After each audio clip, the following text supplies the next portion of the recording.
What's up, everybody? Welcome back to I Came With Fire podcast. Happy Juneteenth, my fellow podcasters. I know Aaron is really excited about it. This is your boy, Aaron Love. We all know who that is. He's been here once or twice before, host of The Ones Ready, and also his new podcast, which we'll let him talk about too. But we'll kick it over to Chris and let him give his little intro real fast before we jump in. What is up, guys? Chris here from the channel Common Freaking Sense, Green Beret Medic, Master Purveyor of Misinformation, and lately, Destroyer of Safe Spaces. I'm adding that to my resume. I've been making a lot of people angry online. Is it hard to destroy safe spaces? It is so much fun. It's really fun. not. It's fun and easy. So there you go. Fun and easy. You need an opinion and like these nuts, and then like that's all it takes. Right. I'm telling you right now. That's it. It's like taking candy from a clump of cells, A clump of cells, exactly. Not actually a baby yet.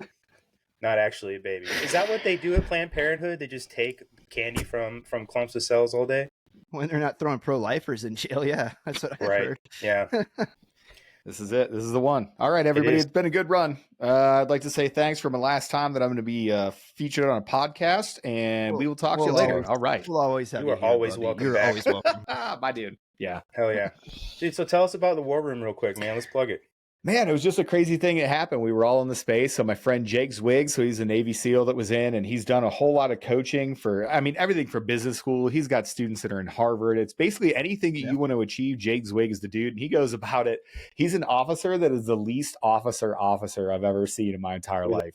Like, this dude does not lie. He will not lie to you to the point of like, he even says stuff that makes me like blush. Like, you can see on the podcast when we talk, he loads up, and when he takes a big deep breath in and goes for a big one, you just don't know what's going to happen. So brace yourself. Well, it's actually like it's kind of nice to be like not the guy that's the polarizing dude on the podcast for once, right? Like, because like with Peaches and Trent, like I'm always the one that's kind of pushing the limit of doing stuff because I talk too much. For sure. Yeah. And my mouth outruns my brain, right? So when I say things, like I'll catch up to it later and be like, oh, that wasn't very smart. But Jake just goes hard in the paint. It's hilarious. And then like, if I went to the other end of the spectrum is Ben Pappas. So Ben, coach, business dude extraordinaire. And oh, by the way, he was like one of the first commanders of the MARSOC Raiders. So he's a Force Recon dude and a Raider and a commander. So he brings that strategic level look, which is what I love about him. We disagree on everything, by the way. Like the last time. That's good, like, though. Yeah. I legit looked at him and I was just like, hey man, like I'd love you, but how the fuck do you sleep at night, you piece of shit? Like literally. And then we just talked about it. And by the way, we laughed about it. Like when we were done, it's how that place works. But Ben was a Raider. He does a lot of stuff. We were talking about plane trips this week, and Ben is on a trip to Dubai or like Bali or some shit. And I went to Pittsburgh. I was like, oh, I was in Pittsburgh. That's the same. It's exactly the same. Don't you ever talk about Pittsburgh like that? Did they bring in, attractive young women to poo on them in Pittsburgh too?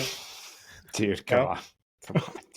What a layered, like level 3 joke that was. Like, first of all, that's $50,000. That's $50,000, Brandon. A pop. A pop. First of all, keep your mouth he's a balloon knot inspector. Right? First of all, keep your voice down, you son of a bitch. Yeah, first of all, don't giving away the secrets. The NSA has this group chat. We're going to talk about that later. And then not to leave out. I always got to say hi to the AFT and the FBI. What's up, Frank? AFT is gay. I do want to talk about Jay Dorlius too. So Jay is awesome. Green Beret Chronicles. So he's an 18 Delta dude. Awesome story. Comes over here, like barely knew English as he was going through the teams and stuff. And like now he just helps people out in the same space. So it was just kind of funny. It happens organically, right? Like somebody gives you a call and is like, hey, I got an interesting idea. That's all 4 services, special operators. It'd be kind of cool if we got on and we just address stuff. Like we don't agree with each other on everything. We like, it's literally the most diverse thing that you can imagine from the like backgrounds of the dudes and where they are now. And we all have that same thread of being in the special operations community. It just, man, it seemed right. And it's funny too. Like this is the plug. We just decided to build the plane in flight. Like we could have waited like other podcasts and had all our imagery done and had like a couple episodes in the can and figured out editing and all that other stuff. And we kind of just looked at us and we're like, no, fuck it. Like we want people to hear that. And we want people to be like in from the ground and go, dude, man, when you guys first started, the first episode, dude, it was rough. Like our audio was kind of fucked up. Like my mic was bad. Like there was just stuff we didn't, the handoffs were weird. well, we got better between episode 1 and episode 2. Like, if you think we got better in that time period, wait till you see where we go in 100 episodes and in 500 episodes. So we're over there hanging out with you, man, and I'm really glad that you came in to give them a little touch of like high society. Because if I had to put my finger on what you bring to the table, like you're the little smiley face piece of whipped cream on top of the dirty coffee that all those guys Rocket Raccoon. That's what Aaron is, honestly. He's Rocket. Dude, I you know what, I think that's humbling. I don't know if I'm that good. I don't know if people like me as much as they like Rocket, but I'll tell you what, man, it's awesome. Like, I'm excited to see where it goes. And, you know, this is just one of the, it's a weird thing too. Like, and you guys get it. You guys are great. I do want to start with gratitude. I have a compliment to give you here in a second. It's probably the best and worst compliment I've ever heard at once. But yeah, it's just weird. Like, you kind of got to look at yourself and go, okay, well, I mean, it's weird to say that I'm a digital content creator. It's weird to say that I'm a podcast. It's weird to say that people value enough of what we do. People are going to listen to this, and hopefully somebody gets something out of it. You know, this would be a good one. Who knows? Well, who knows what that might be? It might be a conversation we had. It might be something that I said wrong that they're like, hey, wait a second, I don't ever want to do that. Or it might be something that you said and they're right, and they're just like, man, that's a valuable optic. It's a crazy thing, but man, here we are, you know, hitting record and just seeing if we can provide value. But it feels good. The team at the War Room, you know, to button everything up, man, they're awesome dudes. Can't wait to see where we are, and we're just chasing you. And now I'm going to give you the best comment, or the best compliment, that is also an insult at the same time. Okay, I'm going to, without context, I'm just going to say the compliment to you, and then I'm going to tell you where I found it. You guys are so good, like, at podcasting and the stuff that you provide. I can't believe you're more popular. It's like you do this podcast for nobody. It's true, man. Bro, no, it is 100% the fucking truth. How are you this small? Dude, when I talk about you guys, I'm like, I can't believe. Keeps asking me too. Dude, I'm like, I can't believe. When I tell people, I'm like, no, they just passed like Chris passed like 750 followers, and they were like, are you fucking joking? His shit is amazing. I was like, dude, I don't know what's happening. But anyway, I will now be vulnerable and transparent. That was somebody said that on our channel right when we were like starting to, you know, pick up, but we were starting to feel good about momentum and engagement, like all those other markers that you look for. We were starting to feel good. And somebody in the comment section was like, oh man, how do you guys not have more followers? You're a fucking small account.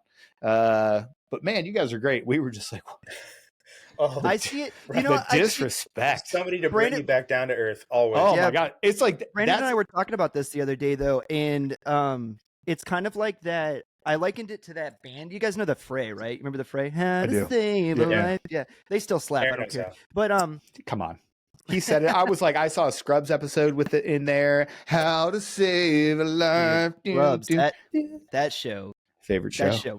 F's, dude. All right. So anyway, but no, it's like those guys. A lot of people don't know came out of like the Denver circuit, and they were completely and totally independent when they started, and they got the rarest of all record deals, which was like the one album, one tour at 50-50 with the record label, because the label came in and they were like, hey, we want to give you guys the standard 3 albums, 5 tours, 85-15, which is a total screw over to the artists. But that's how the record label used to be, the industry. Why are you casually dropping insider info into the music industry? Like, why? Like, you just very super casually sped past a very complex contract construct. Like, we can spend more time on it later. You think I'm just gonna like speed past how you just hit legalese on me? You didn't even breathe. You almost passed out. What the fuck? What's wrong with you? You're an interesting human. He was a Fray groupie. I was there actually when they were signed, when the deal went down, so I just listened. So nice. What was really funny is they looked at the A&R guy and they were basically like, no, like, get bent. Like, we're already doing this. We're completely independent. We own all of the equipment. We write all the songs. They all belong to us. We can play any club here in Denver and bring in like 2,000 people a show on like a Tuesday night. And I'm not giving you 60% of my shit and 30% of my merch. We're making half the house. Yeah. So eventually the record label came back and they were like, dude, no, these guys are good. Like, we need to get them on. It would be better to make half of what they make than none, because they're cashing in right now. Yeah. So they got the sweetheart deal, and then look what they went on to do, you know, How to Save a Life, like that massive album, and they're still doing okay. But my reason for launching into that story is because it's like playing that club circuit, right? Like the honky tonk circuit, and like coming up and cutting your teeth and figuring out how to make the memes and how to make the videos and doing all that. It's like, you got to do it. You got to pay your dues. Right. And it doesn't matter like what industry you get into or like what thing that you're trying to be good at, whether it's like even welding or plumbing or whatever. It's like, you got to get out there and start working on sinks, dude. And you got to do a bunch of them, and you're going to do a bunch of them for not a lot of money before people are like, no, he's a good one. Suck like, the dick, man. Just saying. You just got to. I was going to take it I was going to take it a slightly different direction. He was going to take it a dick further. That's what he was going to say. Right. One more dick. I was going to go one dick higher. I joke around. This is a little side quest, but I always joke around like with my wife. I was like, I have a one dick rule. Okay. I'd like to only see one dick a day, and that's mine. Right now, my son, he's small. I got to change his diapers. I have to go to 2. Anytime you see any more dicks than that, it's a terrible day. That's all I'm saying. That's all I'm saying. But my favorite, one of my days where I saw more than one dick. So yeah, I know. I don't like that. My but that reminds me of like, I'm over here just wading through a blizzard of dicks, boys. Blizzard of dicks. Cab Scouts. We actually marked that in our podcast. I can't wait till it drops. Oh, did you? We did. The Blizzard of dicks comment. Yeah, no, that got straight up marked. That I was like, and Chris would get hit by a dick still. Holy shit, man. We had a serious talk in a group chat about if we were going to pose, like the phrase Blizzard of dicks was said about 8 times in the course of that one. Anyway, but the reason that we go on all those tangents. Experience is a hard teacher. It's not snow, it's coming. Well, exactly. But it was something like people will find our podcast and they'll just be like, oh, or friends will there's a bunch of people in the community that listen to our stuff, like One's Ready specifically listen to it and chill out, like they'll see memes and whatever, but they don't really engage or support. They're just kind of like your P3 listeners, right? Like they're aware of us. Every once in a while we'll get a text message or a message and they'll be like, oh my God, you guys are blowing up. Like you guys really doing it. It likens that's akin to saying, we're an overnight success that only took 5 years to get going, because that's exactly where we are right now. Like for 5 years, we have been recording and editing and doing all our own stuff and figuring out social media and making those mistakes and trying to be better and just trying to be technically and tactically better at talking on a microphone and trying to make content. And people see it and they're just like, oh yeah, man, you guys just went viral and that's awesome. And how'd you get 100,000 people to see this? And you're like, dude, do you know how many posts I've posted that only 1,000 people saw or less? Right. Like 10 people? Like, yep. And you can't, again, like I am who I am, dude. When I post something that absolutely flops and you do it all the time in social media, you got to figure it out until you get better and better and better. Oh yeah, for sure. Wow, dude, does that hurt? You're like, wow, what a piece of shit. You can't even figure this out. Little kids on TikTok making 10 million a year. Bro, and you can't figure out how to get 100,000 followers on this page. You're kidding me? Yeah, but I mean, we all know that we're toys also on fighting. camera and making millions of dollars. Yeah. My kids watch that stuff, dude. They got this channel that they like to watch where people just put Legos in a box and then flood the box with water and just watch the sand sink and the Legos topple in. And they'll get like 100 million views. And I'm like, first of all, turn that shit off. Your brain is melting. Put on something. We got to go. That's it. Everybody's going outside. Yeah, get out of here. That's it. Okay, that's it. That's enough internet for today, everybody. Get out of here. You're gone. God. Okay. Thank God I didn't grow up in the age of the internet like that, man. I was outside all the fucking time. Yeah, same. Yes, sir. Bro, so you had a great idea. We were having you on anyway, just because you're handsome. But you were like, hey, let's talk about this. And pretty much why you shouldn't trust the government. And if you do, you're a fucking idiot, basically. How could you? How could you trust the government? How could you? Yeah, how could you? It's pretty much impossible at this point. If you're not paying attention, I don't know. I don't even know what to do for you, because you're probably should walk around with a plant to replace the oxygen you're wasting. So as the guest, though, Aaron, if you would like to go first and jump in on this. I know you're fired up, like you said, and full of meat, and the actual ribeye meat and nothing else, not a blizzard of dicks. That's it. No, and you can go first if you want, man, because we have a lot to talk about, bro, and I have notes. We do notes. Let's hop into it. Put me on the clock. I'm gonna try to. Yeah, we're going all the way back. So in the beginning, there was Mordor, right, and it was a volcano. Anyway, so here's the thing, man. Like, at this point in life, like there's so much misinformation out there and there's so many things out there that you have to wade through to get to the facts. I don't try to convince anybody anymore. There's the rules of the Ronin, which I really like. There were 36 like rules of the Ronin, masterless warriors, but you could really like boil it down because a lot of them are kind of redundant. You can boil it down to about 6, right? I'm not going to list them out for you. If you want to, you can go read them. It's a good philosophical model for how to approach day-to-day life. The rules of the Ronin essentially are like, listen, I'm not going to defend anybody that I don't personally know. Even if I personally know them, if they made a decision that I wasn't personally involved in, I'm not going to defend it. I wasn't there. I don't know what they did. I don't know what their intention is. They could be malicious. They couldn't be. There's going to be no way for me to tell. So if you come to me and they're like, oh, your friend did this, how do you feel? I'm going to be like, keep my friend's name out your mouth. I don't know what you're talking about. Will Smith. And You Will Smith that shit. Thank you.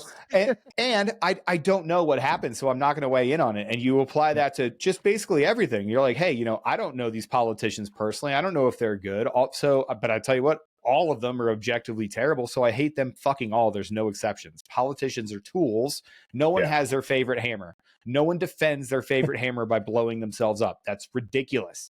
That doesn't happen. Okay?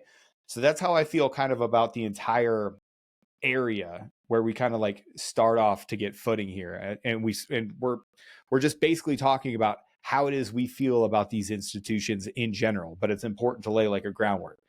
Yeah. So one of those other rules of the Ronin is that I don't give people knowledge that I'm not ready for, and then I don't defend that. There's no reason. The knowledge is like a lion.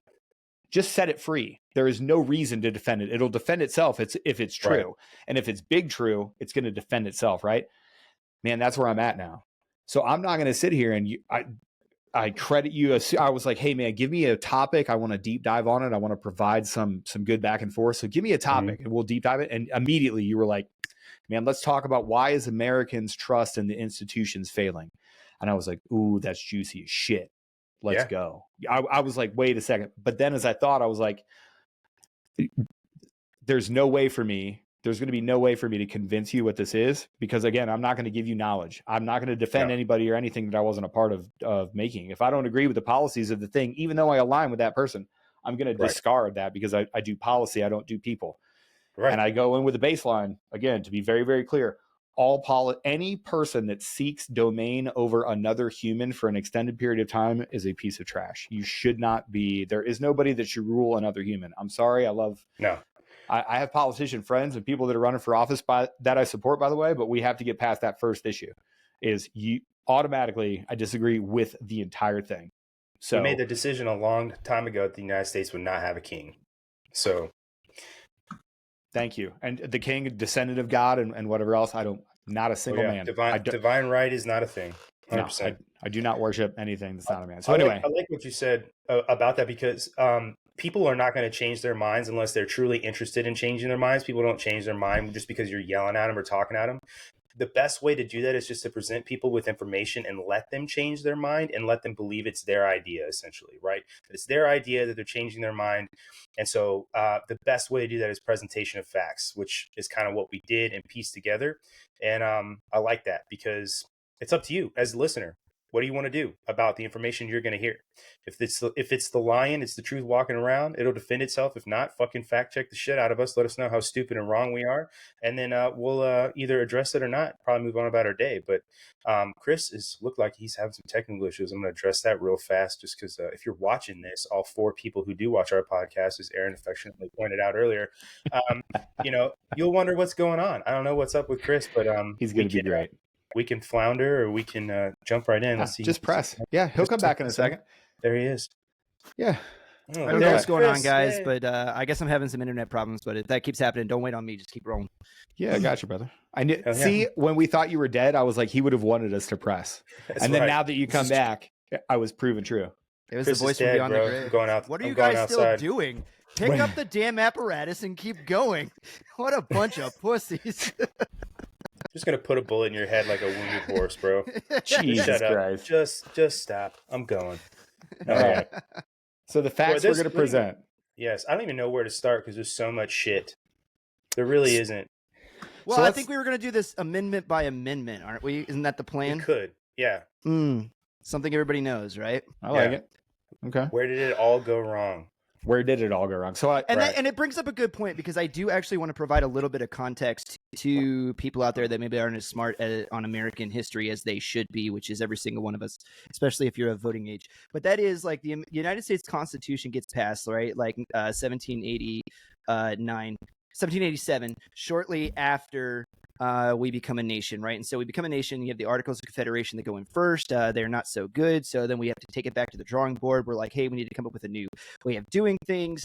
A couple of the founding fathers, a few of them, Alexander Hamilton being one, James Madison, which is the actual writer of it, and John Jay draft the original United States Constitution. It goes in. Congress doesn't like it. They have to figure out how to get the votes to pass it. So these guys basically, because they all have newspapers of their own that they own, which is kind of funny, because Brandon, you and I were talking about this, about how back in like the 1800s, 1700s, it was like if you wanted a social media, like you had to start your own newspaper, and that was basic. Those were like the Twitter spats of the Revolutionary era. Is they were just like, so it was like the Reynolds pamphlet. He was just like, I'll just publish it in my paper. Like, you can't censor me there. Yeah, I'm just gonna do that. I'm gonna buy a printing press, which is basically a lot of people say that you shouldn't compare Donald Trump to the founding fathers, but when Donald Trump got shut off of Twitter, what did he do? He just made his own social media. I'll just start Truth Social. I'll just make my. You know what? I'm gonna make my own press. It's gonna be the best social media. We're gonna have streaming service. They are coming up with streaming though. They're gonna fix streaming service. Yeah. Dude, crazy. But the funniest thing to me was everybody goes, oh, that isn't going to go anywhere. Nobody's on Truth Social. Like, it doesn't matter. Look at the following that he has. No. It's even one better. This app goes so deep. Donald Trump truths anything, and it gets grabbed and screenshotted by a million other accounts and goes on Twitter anyway. From 100 million accounts, and just winds up there. So he's like, it doesn't matter. Twitter. It's still there. If you look at it like the Ponzi scheme that it is, he just has more accounts working for him now. Oh yeah. Like, Instagram's the same way. I see it on Instagram all the time. All the time. Any social media, there's Donald Trump in your face. Get it. So they write the Federalist Papers. They publish them, right? Like 51 papers anonymously, talking about how great the Constitution is, how we need this federalist system. They eventually get it passed through.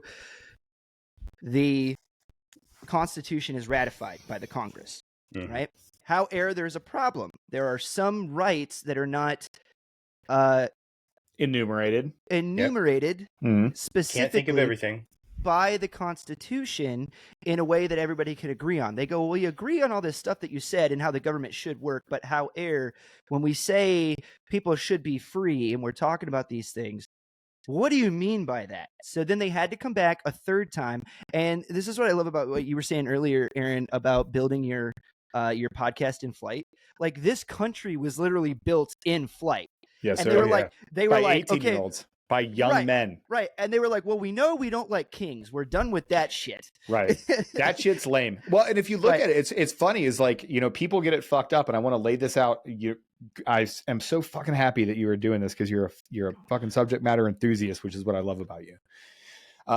Two things. It's, you know, when we talk about the Constitution, the Bill of Rights, a picture of silver framing an apple of gold. Those are the things that we strive for. That's how beautiful they thought those two things were, the founding documents. So when we're talking, I don't need to talk about like the underlying, oh, well, this is what they added legal stuff. I mean, from an ideological standpoint, that's gorgeous. Imagine that is what we can strive to, is something so beautiful as a golden apple in a silver frame. That's fantastic. That's number one. Like, holy cow, I can't believe the gravitas of how it is that they even decided to do Sydney that. Sweeney's bosom.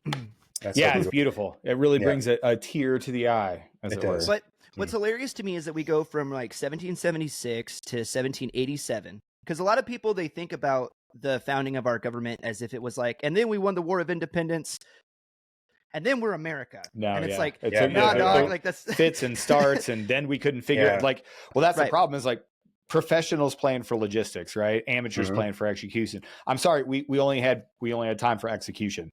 Like, we just had to go we had to go fight the world's #1 superpower with a ragtag group of farmers that we used guerrilla warfare for the first time, and somehow fucking beat them with the help of a bunch of other people that are going to play into this story later. But like, sorry, we didn't have a chance to figure out that, oh, well, we live here and we go by horse carriage to DC. So we have to like make these weird rules for when we vote and all this other stuff. Like we had to figure that out in the wash, and that took a long time. Right. And some of it's built in, like the government as we built it is meant to be laborious. It's meant to have gridlock. It's meant to have checks and balances where you're like, not so fast, everybody. But they had to figure that out on the fly. They were building it as they go because they were like, okay, well, we wrote this thing. We thought it was going to work. The idea is good.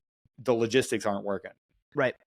No. And to put an exclamation point on that, when you say like how much time actually passed before we have what was considered right the 10 Bill of Rights, and now we have a functioning government with our political documents and everything in place. 15 years. It's 1791 now, right? Some of our founding fathers have already died. That's 15 years have passed. Children that were born when the country became a country are almost already ready to vote in the first round of voting in that country. They're 15 years old at this point. Many of them are taking over their family farms for the first time. Yeah. They're men back then and this time. And so it's like they're growing up as the country is like quite literally forming around them. And they're getting papers that are like, oh, Congress is getting ready to pass a new document that says like these are the enumerated Bill of Rights, and we get the first 10. And so I know that's what we wanted to focus on tonight was like the first 10, why we have them, and then to a further point, like I'm actually being the responsible one tonight, like keeping it on point, but that's fine. Good. I'm cool. I'm in. But hey, as long as you tell me who it is, like I'll listen to you. I naturally fall in line. You're like, I'm leading. I'm like, God. We're good. So we're going to talk about the first 10, right? Or at least the first 6. I know we're going to go through, and we're going to talk about like why they're there, and then how far we've strayed from and like the original intent and how it's been violated.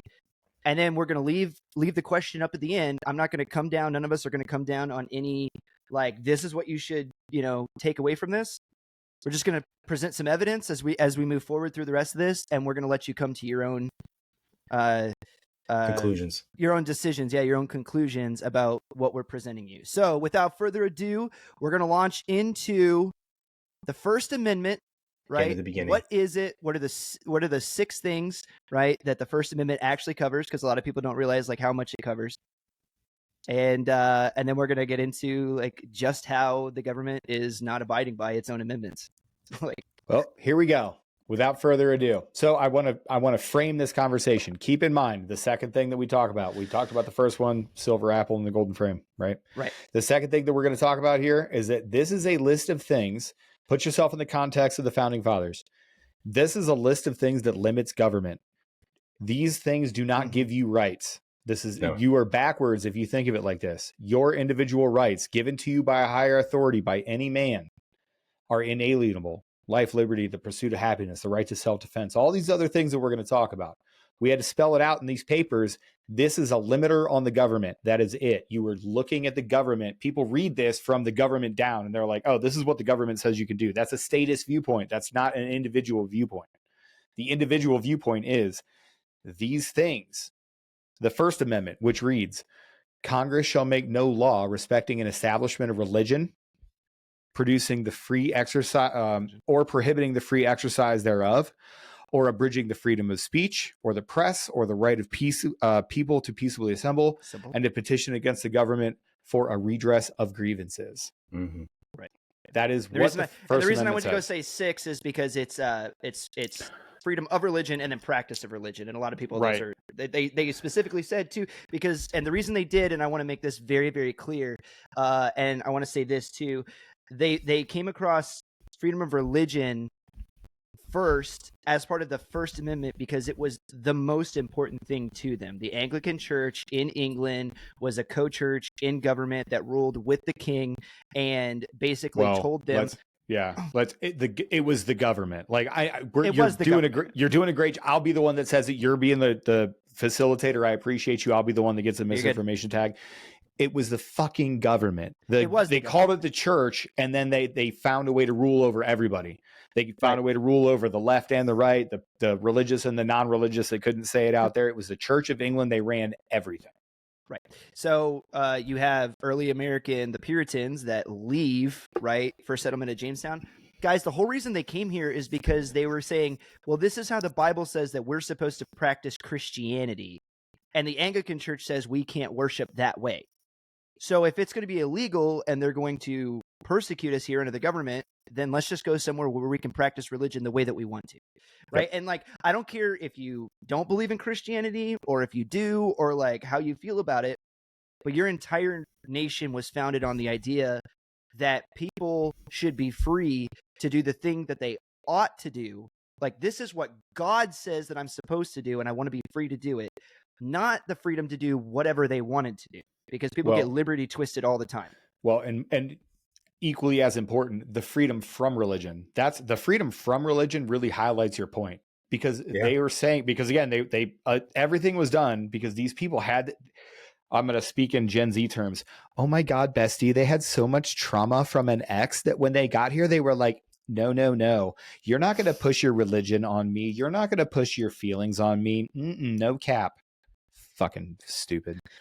But that's literally what they did. So it's freedom of religion. I can practice whatever I want. And then freedom from religion. Again, it's a limiter on the government. They're telling us, if I don't want to have to believe it, if you try to tell me that you're going to enact Sharia law, I get to go, no, not just because stupid, because fucking illegal in the Constitution, because that's freedom of religion. You're not allowed to impose your religious beliefs upon me. Freedom of religion, freedom from religion. It's if you put it in the context of people that just fled a religiously oppressive state, it was near a theocracy at that point. That's why the first one was like, all right, first things first, I get to worship who I want. And then you can't tell me who to worship and whatever else. I don't want to deal with your shit. 100%, right? So then we also have assembly, freedom of the press, freedom of speech. Speech comes after religion, which is very interesting. It's religion first, then speech, right? Then we have assembly, then we have freedom of the press, right? But all those things, it's important because it's like when people go, oh, freedom of speech, First Amendment. No. Your First Amendment is actually like the biggest one, and it has them. You can go where you want, you can hang out with who you want, you can say what you want, you can worship God how you want. Listen, man, free speech is the eternal lubricant that holds all of civilization together. Everything that we've come to, these conclusions we've come to about ideology, thought, architecture, anything, has to do with the fact that you can communicate with somebody without being limited to what you're able to say. That's literally a foundation of civilization, especially Western civilization. Right. But then I think the big rub comes in, especially in more recent times, with the whole, Facebook belongs to Mark Zuckerberg, and that's a private business. That's private. But see, but you're riling me up. You're pushing me, bro. I'm doing it on purpose, dude. Here. Oh, the other way. Here it comes, dude. So, but that was the rub, because it's like, as a corrupt system, how can we get around these pesky enumerated rights that these citizens have and still censor them and tell them who they can and can't, hang out with? And by the way, I hope you're paying attention, because it's like everything that I just said, if you lived through 2020, every single one of your First Amendment rights was completely broken. Oh my God. Yeah. And we're going to talk about it. We have I have a million things. I'm going to pull a you, Chris. Ooh. So the first fact that we're going to present, right? Because that's what we talked about. We're going to present some facts. Okay. So I want you to talk about Operation Mockingbird. And here's what we're going to talk about, right? So you can Google it, follow along. Don't take what I'm saying for anything. Again, I'm just giving you knowledge. If you're not ready for it, you don't have to take it. I'm not going to seek you out. I'm not going to DM you, but you came here, right? And then if you want to continue talking about it, let me know, and we'll go deeper. Operation Mockingbird, allegedly. The CIA, yes, I say allegedly for some folks out there, but the CIA actually issued a statement acknowledging the program and accepting responsibility. It was a large-scale United States Central Intelligence Agency CIA operation, began in the early years of the Cold War, and attempted to manipulate domestic American news media organizations for propaganda purposes. According to author Deborah Davis, Operation Mockingbird recruited leading American journalists into a propaganda campaign. They influenced the operations in front groups. CIA support of the front groups was exposed in April of 1967. A Ramparts article that noted the National Student Association actually received money directly from a CIA, and the cutout. They were so bold that the CIA paid them directly. There was a cutout that actually also paid them as well. They were double dipping through the cutout? They were, yeah. They were like why would you imagine? Could you imagine being the cutout and he's like, Wait, the you already hubris. paid him? Yeah, the Like, I could've hubris just kept this? of the CIA just not even bother to use the cutout. But no kidding, All that right, was one of so- the things that brought this entire thing down. Operation Mockingbird was a real thing. It was wholesale and straight up propaganda to censor voices, to put out propaganda that they did have stateside, and try to influence operations everywhere. So again, this is a really easy one. The CIA is not supposed to be able to work inside of America. We're going to have to say this a couple more times, but the Central Intelligence Agency is not supposed to be able to do something inside of America. It's a law. The CIA made Operation Mockingbird, which was legalized propaganda in order to sway public opinion on social and cultural issues. Well, that's right And around Vietnam, it's worth saying too. I don't want to leave people behind when we were talking about cutouts, but just to pull the sled. A cutout is when, like, if I wanted to give a message to Brandon, right? But it's like, I cannot in any way be connected to Brandon. Brandon's a bad dude. He, I don't know. It's true. He likes right away. He likes to pop little kids' balloons in the park on Sundays. He's just a bad guy, right? And so it's like, I can't have anything to do with him. So what I would do is I'd be like, hey, Aaron, you don't mind getting your hands a little bit dirty. Here's a message. I'm not going to sign my name to it, but I just need you to give it to you know who, and he'll know who it's coming from. And then I pass my message from one guy to the other. In this case, Aaron's the cutout. Dearest Brandon, I love you. I miss you, and I can't wait to see you around I'll tie a yellow ribbon around the old oak tree. Like, these are the type of messages that I'm passing. What was the movie that the other guys where he had to read the messages in between? Yep. Thanks for the F Shack. So cut out. Yeah, thanks for the F Shack. Dirty Mike and the boys. Okay, so cut out. Complete. Right. So, but the thing is, in the 60s when this was going down, because the CIA does not have the jurisdictional authority to work inside the borders of the United States, what they would do is they would work with foreign contacts, foreign business leaders as their cutouts, and they would smuggle information into the mainstream media by giving it to people outside of the country, and then those people would be talking to journalists inside the country. But then, as Aaron just read for you, eventually they got so bold that they were just like, you know what?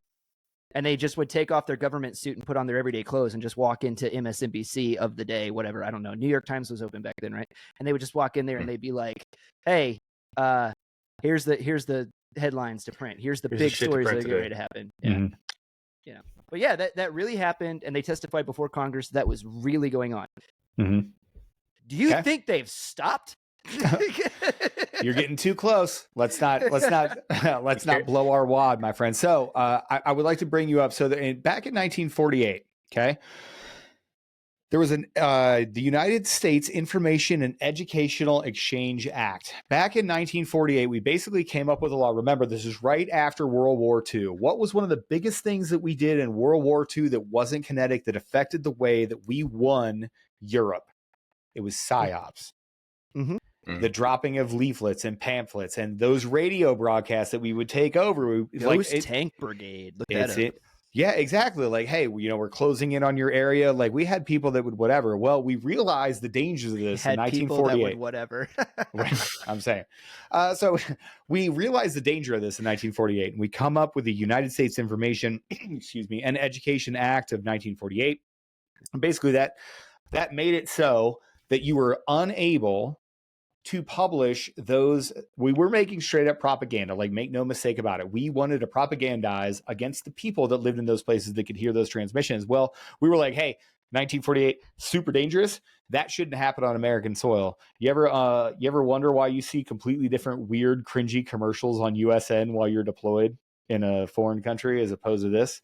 You can thank the Smith-Mundt Act, because you're not allowed to publish that in America, because American Congress people that were civilians were like, hey, this is too dangerous to put out to the American public because you guys are obviously manipulating people via misinformation. They just didn't have the word for it. So let's fast forward. So let's say that the government had a rule that you weren't allowed to put out propaganda, and you needed to come up with some sort of amendment, some sort of way to figure out how to get away from this sort of thing. And by this sort of thing, I mean being accused of being a traitorous bastard and getting thrown in prison for the rest of your life. What would you have to do? Well, you'd sneak it into the NDAA in 2012, which is what Barack Obama did. It allows for government-produced and sponsored content to be played to Americans. Think overseas PSYOPs campaigns. The way that you can tell that this was immediately fucked up is the way the fact checkers came after it right away. Everybody was like, because all of us all of us independent analysts, all of us folks, we looked at it, we were like, hey, hold on. Hold on.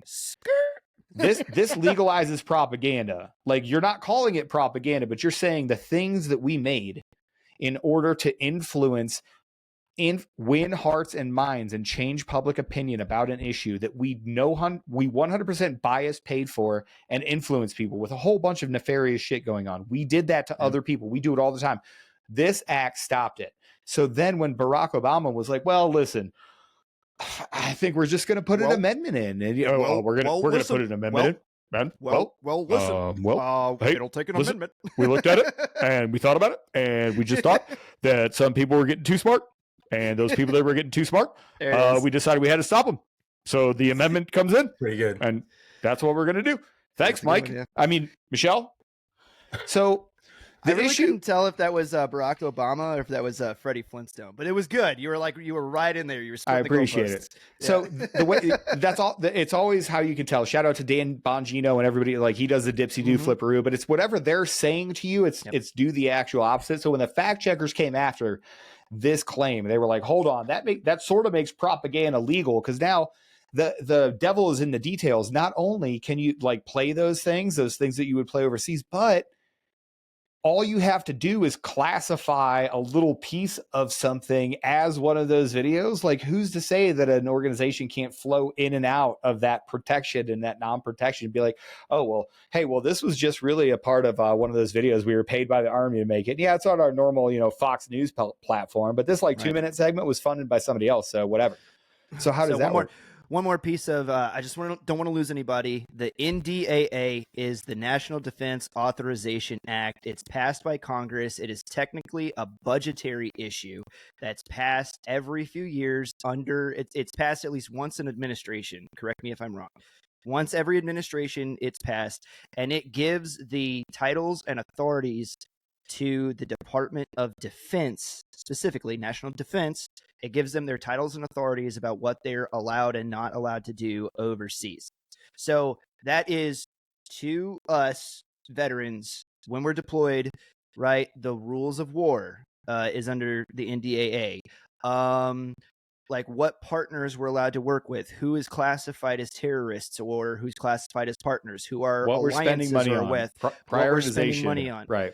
All of that stuff is in there. But the reason, and I just want to point out, because I don't want to lose anybody, the reason it's so sneaky to put it inside of the NDAA is because that is not a thing that it goes before Congress, but there are parts of the NDAA that are considered classified that most of Congress can't even actually see unless you're on the correct committees that you can actually see all the way through it, because there are let me just say high side sections of the NDAA that go deep. And it'll just say like line items redacted. You have to have another level of clearance to see these, right? And so the reason why that's so sneaky is because when you bury it deep in the NDAA, and it's a thing that just comes up once every administration, we're saying, hey, this is what we're going to do with the Department of Defense as part of my policies downrange. Most of Congress goes, okay, especially during the GWAT. That thing was just like rinsed and repeated during GWAT and wasn't even looked at. And that's one of the reasons that they use it to just put stuff in, because it's passed as law by Congress, but they're putting stuff in the NDAA that has nothing to do with national defense. And it turns around and goes to other things, right? Well, two examples of that, and I had a huge issue with it last year when the NDAA got held up, and Adam Dorito, shout out Adam Dorito, he did a great job on talking about the general's promotions that got held up. That was part of the NDAA because they wanted to line item out. But there were two other issues. So one was the Hyde Amendment issue, is they wanted to pay for service members to go on leave to go get an abortion. And I had a serious issue with it. And I was like, fuck you, you're on leave. You're still being paid by the government. That violates the Hyde Amendment. They just tried to ram this through, and that got caught up. The other issue that I'm blanking on now that now that I was thinking about it, but there was another hot button issue that they essentially tried to sneak in there, but it highlights, and I'll think of it in a second, but it highlights the cynicism of this thing too, because there's a certain manipulative aspect when you can clutch your pearls and go, oh, how dare you not support the troops? Oh, that was the other one. It was $900 million to Pakistan for transgender studies. And you were like, hold the fuck on. When you start looking at it, you're like, whatever. But it gives the people that want to leverage this kind of, and this is again why, and the left does it and the fucking right does it. They both do it. And I hate it both times, but they'll clutch their pearls and be like, how dare you not support our boys in uniform? Can we throw a homosexual off of that's the most effective for killing them? That's what they're trying to figure out, guys. It's ridiculous. As a medic, I can tell you it's any floor that's higher than twice their body height. Nice. You're not supposed to know that, but that is. See? Anyway, and it didn't take you $900 million. I will say, Jesus Christ. No, it only took me 4 kids. So anyway, I have the 4 NDA, boys, guys. The NDAA gets passed every year. Yeah, every year I will say this too. A lot of people don't have time to read the NDAA because it comes in, it's like 1,300 pages deep every single time it comes through. But I will say, if you want to know what's going on in the NDAA, you can read the National Security Strategy. It's called the NSS. That also gets published alongside the NDAA every year, and it tells you what our number one priorities are of the presidential administration at the time going forward. And it takes you about 10 to 12 pages to get through. But I'll tell you, if you go through that and you can decipher high-level government speak, you'll understand what's getting ready to come through in the NDA and what they're going to bury in there. Yeah. Because the last national security strategy, I think, said climate change 50 some times. I had to read it. And it was the number one. The NDA that came out 3 years ago was the number one threat. They actually put climate change as the number one threat. Are you fucking kidding me? The NDAA just got released and ratified, approved, and they voted it all the way through. Some things that happened, there was supposed to be a pay raise this year. Sorry. So there was supposed to be a pay raise. They took it away. They gave them a lesser pay raise, whatever. So that's one. Because F the troops. Shout out disaster. F the troops. But the other things that came out is they're going to automatically register all males. That was never an automatic thing before. And I'm not saying that I always resist for a potential draft of anybody. But what I will say is that if you don't register yourself, you'd get away with not getting drafted in selective service. It was just there.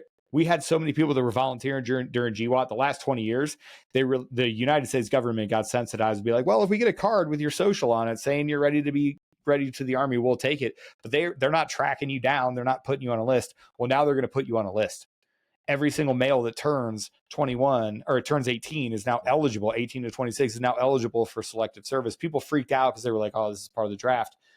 I mean, yes, tangentially, but really what it is, would you rather be on a list and fight to get taken off, or would you rather never be on a list? That's a pretty simple fucking question, everybody out there. And would you rather come back up? Let's say it's under the Second Amendment. Let's say there's a grocery store, and that grocery store is like, hey, you know what? We're going to put you on our list, and we're going to give you all the coupons, every email that you could want every single day, or you're not going to be on a list at all. I'd be like, don't put me on that fucking list. I don't want. Here's a better one. But this is government. The grocery store can't put me in jail. I was going to say, but you'll never know about the FRG events if you don't come on the list. But anyway, so that's the big thing there is that all these things have sort of reared their ugly head. Talking about that's where you find it in the NDA. Or in the NDAA. But the other thing they snuck in there is that now women are going to do the same thing that the men did at 18 to 26, is that they're eligible and they're directed to go sign up. They're not going to put them on a list right away. But now, There is no country that is moral that sends its daughters to fight its fucking wars. I'm sorry. Women do not fuck that. There is no moral. It is a moral and an ethical question for me. I'm not saying women shouldn't be there. I'm not saying that, I know savages. Kim Casey Campbell was an AT-10 pilot that fucking slaughtered humans and almost died doing it, risked her life to do it and should have died doing it, but didn't. She's a fucking warrior. There are people out there that fucking kill people for us. I will never say that women don't belong in certain aspects of the military. What I will say is that no country worth its fucking salt sends its daughters to fight its wars. That's what I'm saying. That is not the move. 100%. It's a sign of a morally upside down society. I do want to put some context on that, though. So the NDAA passed the House as stated before. It was the Senate, because both, bicameral legislature, the Senate also has to approve their side of the NDAA. They added an amendment to add women to the selective service, which I thought was very interesting. And I know that you understand the context of that. Why is the Senate going to add that? Why do they think that they can sneak it in from that side, whereas the House of Representatives let it go? It's a very interesting question, but it's between the two sides, it got funneled in, and now it's up for vote now. So if it goes through as stated now, then ladies, you're going to have to register for selective service at 18. Right. But so now let's wrap this up, and everything that we're just talking about, I'm going to put a bow on it so that we can press on to the second. If you don't have rules or regulations, or if you don't have protections on the First Amendment, you're going to get fed a line of information that you can't possibly make the right call. And we've seen this with people that eat the COVID narrative, hook, line, and sinker. People like Chris Cuomo, you little bitch, get out of my DMs, dog. People like that now can't go back because they believe a thing so much that they believe that it's an ideology to them, right? That's the danger of when we have a restriction of information. There's going to be information in the first that you don't like. People are going to say things that you do not like. People are going to say things that you fucking violently resist. Guess what? That's the point of the First Amendment. Those viewpoints have to get out there. That's why the amendment is first, along with all the other things. Right to peacefully assemble and protest, right to petition your government, the right for freedom of religion and freedom from religion. Those are equally important. And granted, I'm not an atheist. I think they should have the right to be free from religion if they want to. You shouldn't have it shoved in your face. Now there's nuance, and there's a conversation that we should have. And I'll tell you what, that's not my personal feeling. I always try to get people to think in two spaces at once. There's how I feel morally and ethically, and there's how I would legislate. If I was legislating, if I want to talk to common sense people where I'm trying to get the most people over to my side, here's how I feel. There are some parts of this Venn diagram, a la Kamala Harris, the girl that blew Montel Jordan. There's some parts of it that don't cross over, right? There are some things I am unapologetically pro-life with no exceptions. Fuck you. Kamala. Fuck you. There are some things that don't cross over. I'm not willing to legislate that. I wouldn't be electable on this issue because no exceptions. Fuck you. Fuck you. Sorry. That's where I'm at. Right. So that's how I feel morally and morally and ethically, and then how I would legislate, and those two things align. But there's a bunch of other things about, commutation for sentences or whatever that morally or ethically I feel one way, but I would legislate another way. When you divorce that, when you have a singular viewpoint, when you feed people misinformation, it degrades the trust in the institutions in such a way that you can't trust anything. And then you have a group of people that have no idea how to actually navigate this life and make the right choice. So I would ask you, if we look at the Smith-Mund Act, if we look at the things that are happening, if you look at cringe Jean-Pierre telling you, don't believe your lying eyes of what I say is a deep fake, it's not a deep fake. We can see plainly the things that are going on in front of us. And right now, the First Amendment is being hampered in such a way. Look at it right now. The Hunter Biden laptop, it was fake, and then it was Russian disinformation, and then it was entered into evidence without a blink of an eye so that we know now that it's verified. It's super tight that Hunter Biden is getting hit with tax evasion. It's super tight that he's going to jail for his little gun thing. He's not going to go to jail. I doubt it. Well, wishful thinking. So, however, he is getting hit with all of these things, which we know to be true. There are bigger things coming, like the, Foreign Agent Registration Act, FARA, and all the others. But all of that to say, Well, these are I'll leave that for another day. But the statute of limitations ran out on those. Oh, really? So did the statute of limitations ran out on President Trump and those 34 instances of a single misdemeanor in a lower New York court too, but we can get a conviction there. So maybe it's time to take the gloves off. Maybe it's time. Is God, so he can do that. Right. Oh, right. I agree. Yeah. But anyway, I think it First starts Amendment. with last point. I'll just ask you yes or no. Did you hear that a memo was drafted to Mike Johnson, the Speaker of the House, to use the Capitol Police to go take Merrick Garland into custody and take him into jail on charges of contempt of Congress? Because he was found guilty of contempt of Congress. He was. Yeah, I have not heard that. Just like Steve Bannon. Right. Oh my God, he's going to jail. And Rep Anna Paulina Luna put out a great thing. She was like, yeah, we tried to get him on actual contempt. He basically was like, no, I just don't respect that shit. Steve Bannon is going to jail. He's not. And Anna Paulina Luna's like, fine, there's another way to charge contempt, so I'm going to try that. So she's going to try it. Hopefully it works. I think that was her. That she's the one that issued it. She's talking to Mike Johnson. I did not hear about the actual like go arrest him, but man, I fucking hope so at this point. Again, like, and this is my overarching thing. Just a quick side quest while we tee up the second, bro. The fact that the GOP will not go after and do the same things that the Democrats do to them all the time for some moral win. Yeah. Oh my fucking God. Get the fuck. Oh, well, guys, we're better than that. We have to take that. No, you don't. They're sexualizing your kids and taking America. But Stop the high road. Oh my God. It's the worst. Anyway, that's why they get punched in the fucking face all the time and nothing happens. All the time. Nothing happens. It's that show in Idiocracy, Ow My Balls. Do you remember that? The Republicans are, ow my balls, and every time. and then they line up every time. They're like, every time my balls. You're just like, how can I step on a rake and hit myself in the face? Yeah, exactly. Kickflipping a rake anyway, off last the thing stairs. I want to say, there is only free speech. There is no such thing, but there is no such thing as hate speech.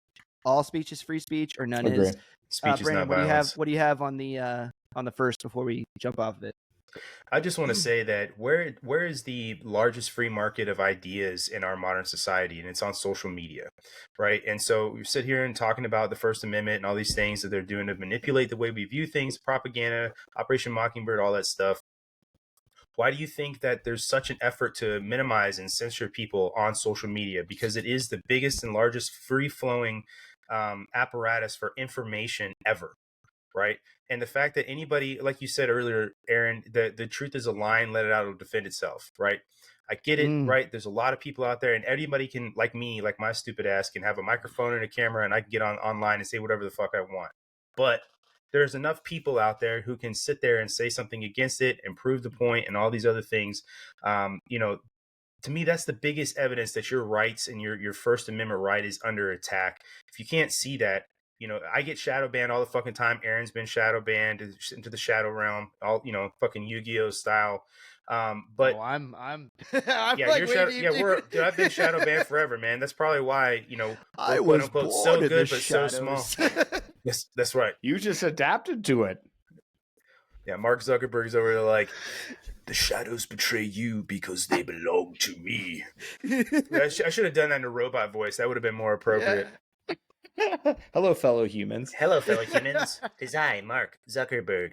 I hear you like fisticuffs. Hey, boys, mark this part right here. I got to take a bathroom break, and then I'll be right back to jump in a second.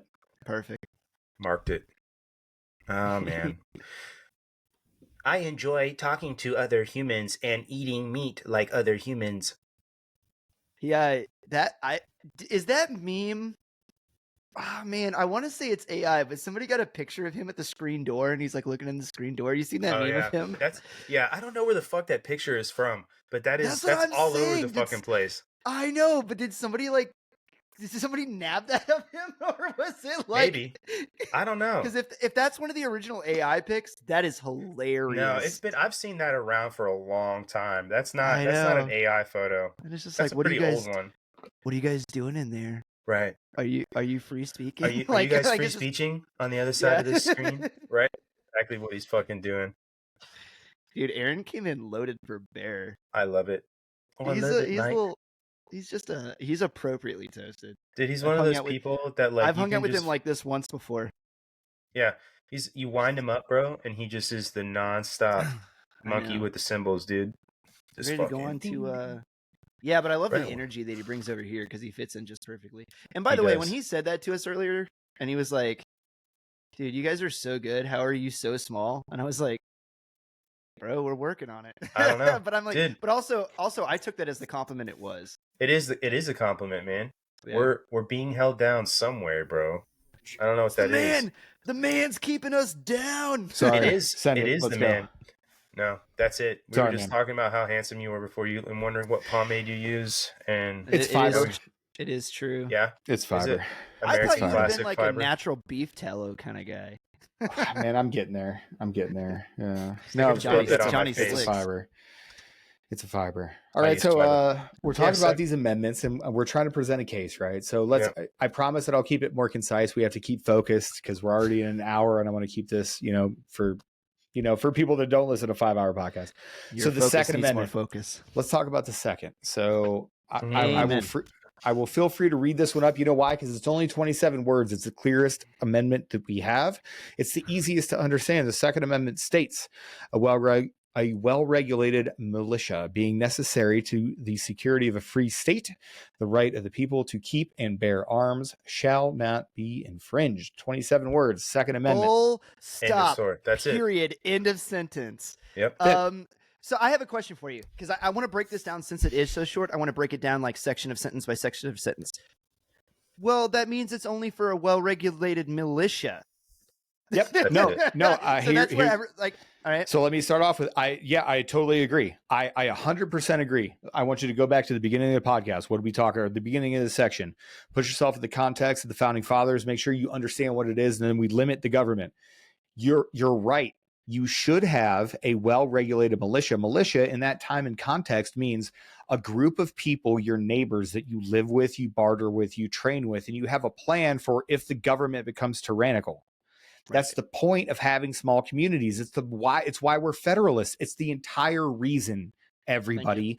It's find a tribe, love the tribe, find the goal to the end of America and move your tribe towards it. And if that tribe is Florida or Texas or the small enclave of Southern California, Huntington Beach, where everybody's red, but everybody else is around them is blue, you find that tribe and you make sure that you're ready to go. You should be well trained.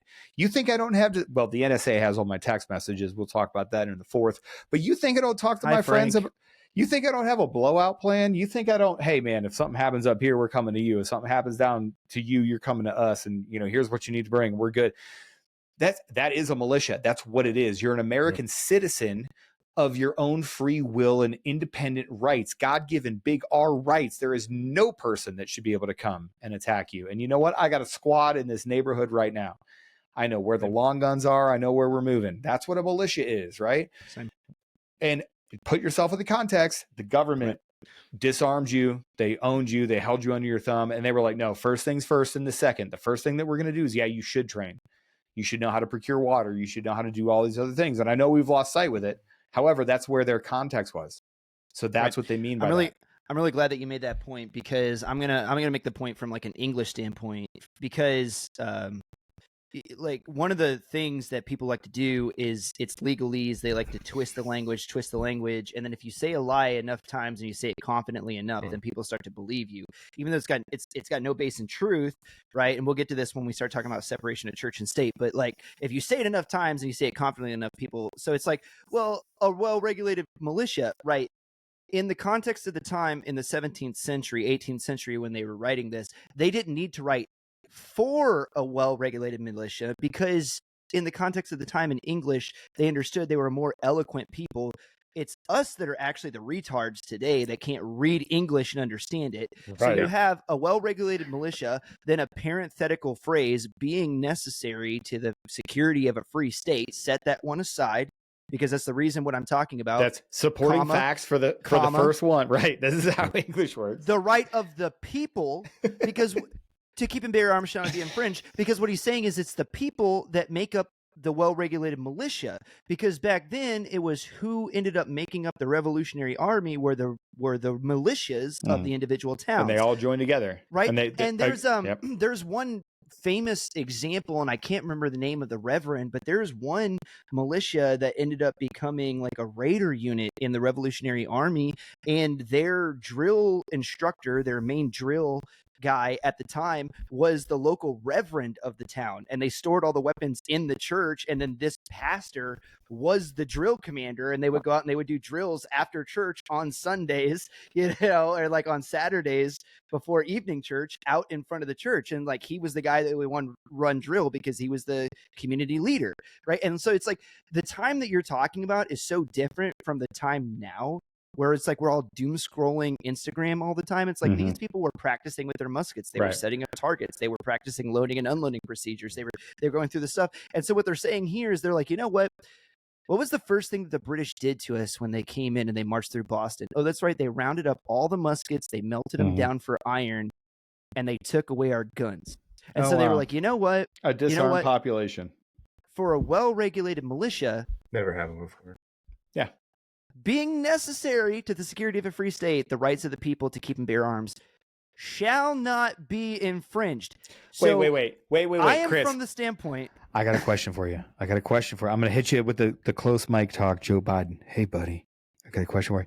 Hey, when you say shall not be infringed, but man. you couldn't own cannons, could you? You could. That's one of my favorites. You couldn't own cannons. It's restricted because of you're the. You're going to need an F-15 because you're not allowed to own weapons of if war. I had a nickel, if I had a nickel for cents, every time, well, but that's a weird thing to have 25 fucking cents for. That's the thing. No, you 100% could. They wrote it specifically for that. Again, you have to put yourself. If the first applies to Instagram, the second applies to modern arms. Just get that out of the way right now. Right. And then number two, no, that's again, put yourself in the framing. A bunch of people that thought you had individual God-given rights free from the religious oppression of a theocracy. You could make your own decisions for your own life. They wrote a list of things the government isn't allowed to do. They're not allowed to make you worship somebody else. They're not allowed to you are allowed to tell them when they're wrong. They can't retaliate for you. You can say whatever you want. And then they took the time in the Second Amendment to be like, you have the inherent right to self-defense. And anything that the government has, you should have as well. You know why they didn't? They were specific at everything else. You know why this thing, and I love the pontification on this. You know why this is so short? Because it's specific and it doesn't have any nuance. This was the easiest one they wrote. They were like, oh no, check it out. In order for us to be free, you guys got to train because the government may come and try to take your guns, and you're allowed to have whatever the fuck you want. They just had to put that in politician, and that's it. Yep. No, 100%. And just to bring the receipts for that, like the very first naval warships that ever sailed under the flag of the United States as the United States Navy were privateers. They were pirates. Like they were merchant ships that were all basically the government went to them and said, hey, you guys that have all these cannons on the side of your ships and your boats are all decked out and ready to sail the high seas and protect yourselves. Would you consider sailing for the United States as United States sailors, Navy men? And that's how we got our first Navy ever. And they were all, like I said, privateers, pirates, and brigands, basically. But they all had enough cannon fire on their boats that they could protect themselves. And so it was easier to pay for a mercenary force. And I'm not going to get into the whole... Than to build one from scratch. Yeah, right. Yeah, you better stay away from this one. Yeah, stay away from this one there, Chief. Watch out, gorilla guy. Hey, Mr. Bag of Cash in a fucking land far away. Take it the fuck easy. Tread lightly, dickhead. 2 boxes of pizza, baby. Hey, those are the Echo's boxes of pizza, dog. Don't you touch those. But 100%. So when people say like, oh, well, it doesn't mean that you should have weapons of war. That's exactly what it means. Because the only weapons of the day were muskets, which is what they fought with. I have a question about that too. Like, so you're telling me those are weapons of war? Then why do you arm the police with them? Are they meant to do war on the populace then? That's exactly the point of the second, right? And would you have me have a slingshot? I mean, well, hey, I'll tell you what, in the right hands, not too bad. I'll tell you what, a handgun ain't that bad. That reference. Yeah, thank you. But it just leads, like, there's a bunch of misinformation that follows, and I'm going to try to speed through the second. Like, some things they'll say, like, kids die from guns more than anything else. That's a completely and totally fucked up stat. Basically, they're including 1 to 19 years old. And this is, again, from congress.gov is where I got this. Like, we can show you the links where we got all these receipts. But if you take it down to, like, 1 to 16, you know what happens is you get rid of the gang violence in Chicago, in Baltimore, in Memphis, Tennessee, in Los Angeles, Seattle. All of these other places, Memphis, whatever, all of these places have the most gun violence. Well, oddly enough, if you delete 16, 17, 18 from those and you say that that's accidents, it's not. It's gang violence. It's people. Right. As we're talking right now, it's June 19th. You're not supposed to do that on the podcast. You know how many people got shot in Chicago this weekend? 41. You know how many died? Fucking 9. You know how many of those were mass shootings? 2 of them, of 10 or more people, happen within an hour of each other. That's a really weekend. good. That's a really good point that you brought up, because you just defined a mass shooting as 10 or more. Like, do you know what the government typically defines a mass shooting 3 as? or 4. 3 or 4 or more. Yeah. Which that's another thing. Well, because they'll say more people are harmed by gun violence than any other thing that ever happens. And then you're like, when you look into what is gun violence, like what do they define as a mass shooting? Well, and you look at and you. I'd like to clarify, because I think I said something wrong. I want to. Well, I'll have to watch the tape, but I didn't say they consisted of 10 or more. I said 41 got killed, or 41 shot, 9 got killed, and then 2 happened within an hour of each other, and then 10 got killed and whatever. But that was probably strike, counter-strike. That's what that sounds like to me. I was talking so fast. I was so excited. But no, like, you didn't hear about that at all. 2 mass shootings back to back. If those were straight white dudes, I'll tell you what, if that was in a fucking red state, straight white dudes, are you kidding me? Ann Coulter went on Bill Maher, and she said one of the most eloquent things, and it pissed people off, and I loved it. He was like, oh yeah, the Kansas City Super Bowl shooting, which, by the way, everybody memory hold. Like, as I said, the Kansas City Super Bowl parade shooting, you don't even remember that. Okay, so first of all, memory hole. Second of all, there's a crazy, I remember. Second of all, we heard about it, and then it immediately dropped off. You know why? Because it was a fucking person from the BIPOC community, and Ann Coulter was on that night on Bill Maher. I'll find the thing and send it to you for purposes of social media. But Ann Coulter was like, "Oh no, we know who did it." He was like, "Well, we don't know." And she was like, "Well, we know who didn't do it. It wasn't a white guy, because if it was Nashville school shooter." Bro, if it was a straight white guy that shot those people in Kansas City, she was like, we would have heard about it right away. She was like, the fact that they're not saying who did it, she's like, that's how you know. And Bill Maher was like, come on. Bill Maher was like, come on. He was like, so we don't know. And then 2 days later, no shit, they were like, yeah, it was I want to say it was illegal immigrants. It might not have been, but it was definitely people from the BIPOC community. So it's one of those things, like, they create these narratives. Kids die the most, and, mass shootings are only, like, perpetrated by AR-15s, and they think AR stands for assault rifle and all this other fucking dumb shit. Like, that's not the case. Like, we can point over and over and over again. All you have to do is look at this weekend.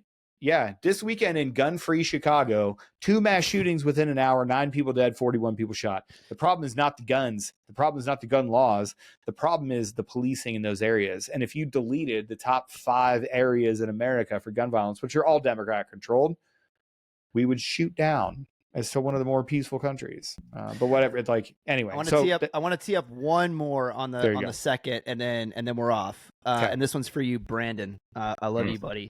So it's easier to buy a gun than it is to vote, and this shows you that our morals are all off. Because I hear that a lot too. It's easier to buy a gun than it is to vote.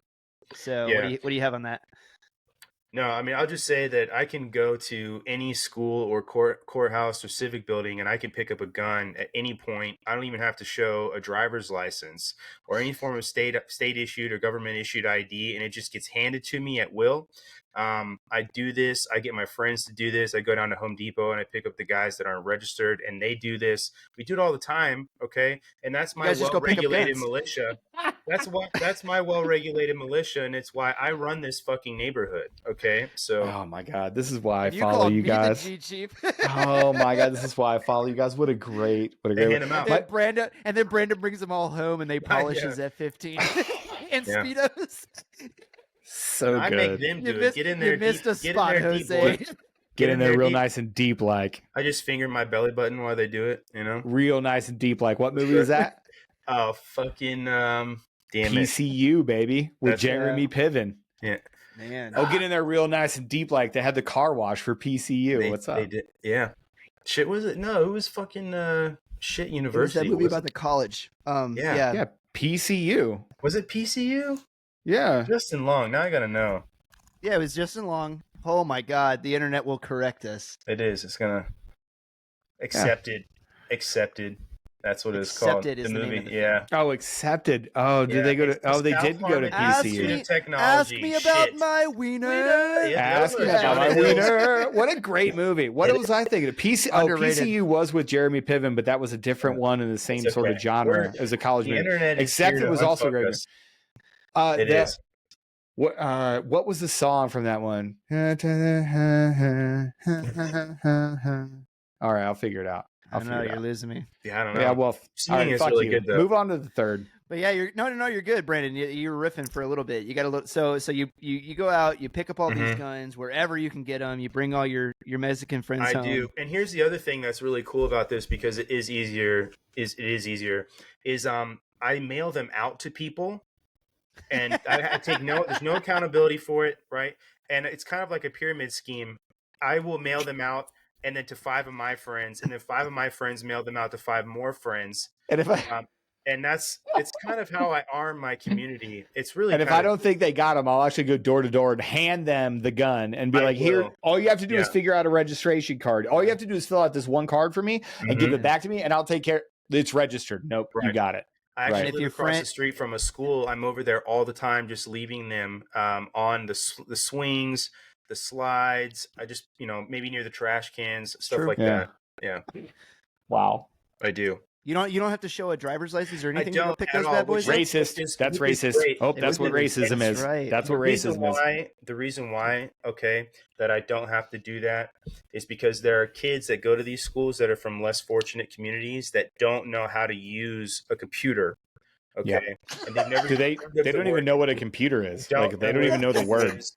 They can't read. Listen, right. I went in there one time and I was like, "Hey, if you go online and register," they're like, "What's online?" I'm like, "I will make this even easier for you. Yep. Just give me your address. I'll mail you." They were like, address. Do you mean the streets? The street.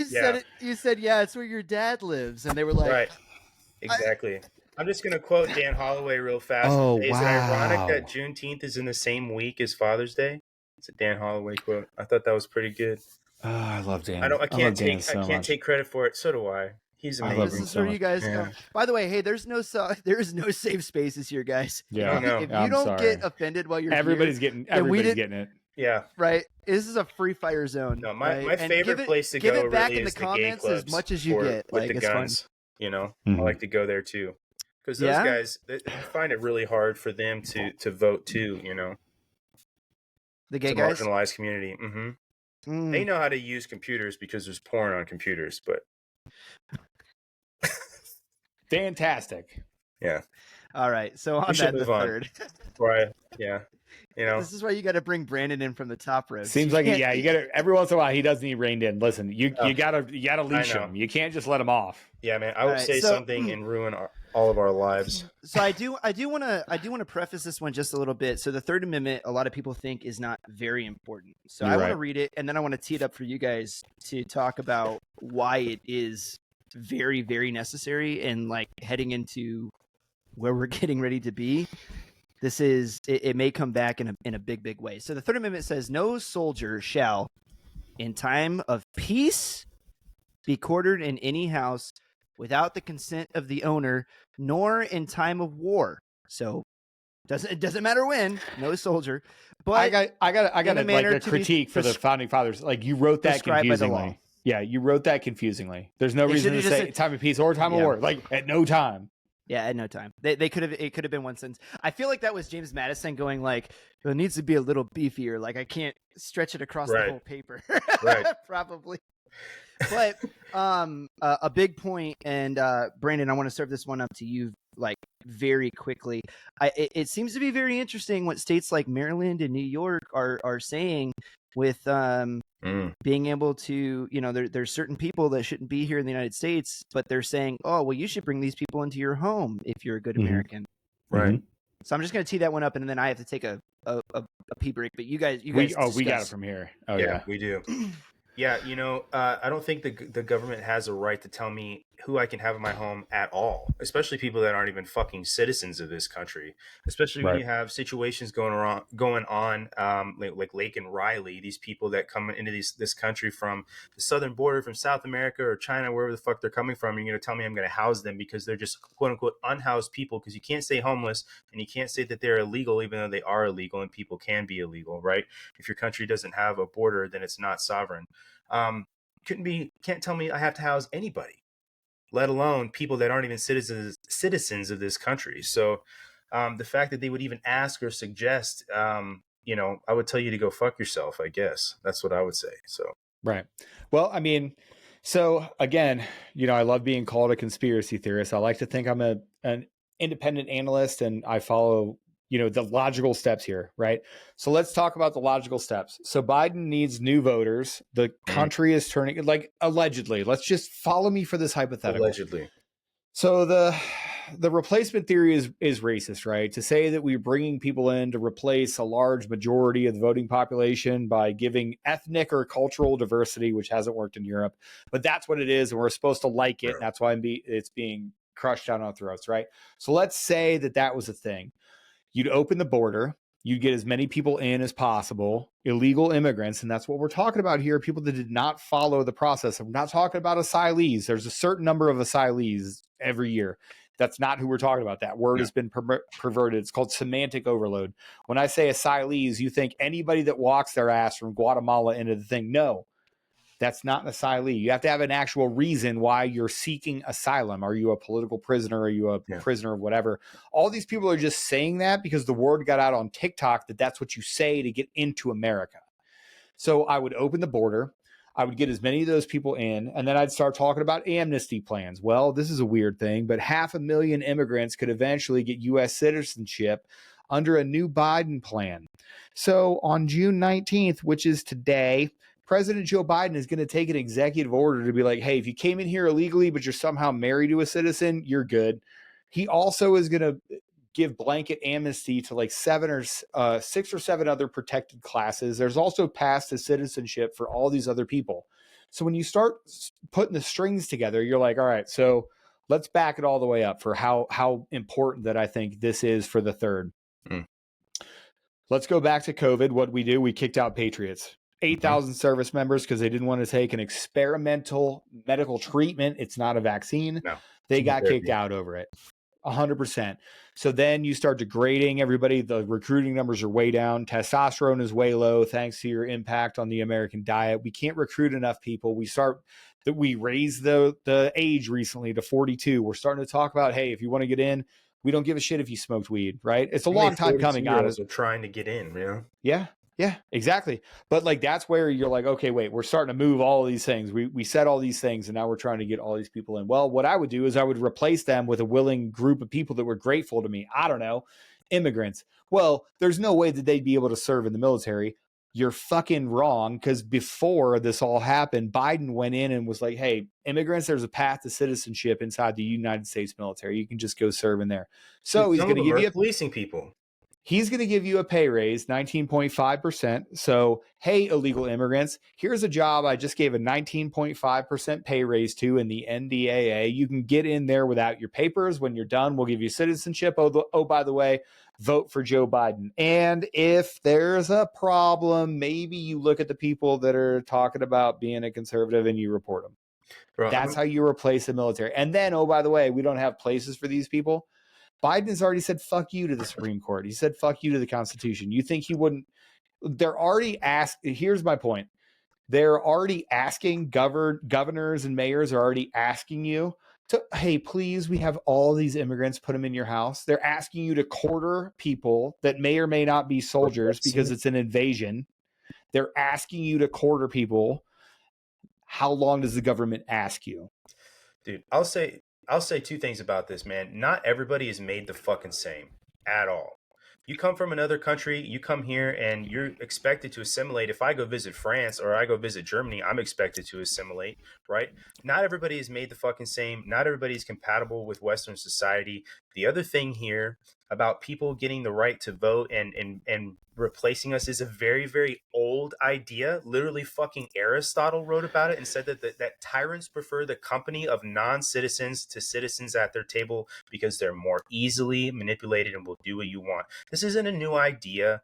This isn't something that is just happening now in the United States because the border is wide open. This is something people have been noticing and writ down and fucking hammered How and dare you chiseled into notice? fucking things. You can't Right. notice. The noticing is the problem, dude. Yeah, I've got to fucking really what I should do is just fucking kill myself, I guess. You know, maybe I don't know. Jesus Christ, no, don't. I'd stop noticing. I would stop noticing. Stop. You know, quit it. Yeah, Don't. No, let's not. Come on, man. Yeah. I'm here for it. No, I'm not going to. But you know, I just want to say. But no, it's a you tale can get into as Canada. old as time, it's super man. easy to get over there, and then once Listen, you get the into only Canada, reason I'm going to Canada is for the Oilers girl. That's it. Okay. Ooh. Have you seen those, bro? I might immigrate for that reason and that reason. I am a happily married man, dog. Don't hit me with that horny jail. I'm out of here.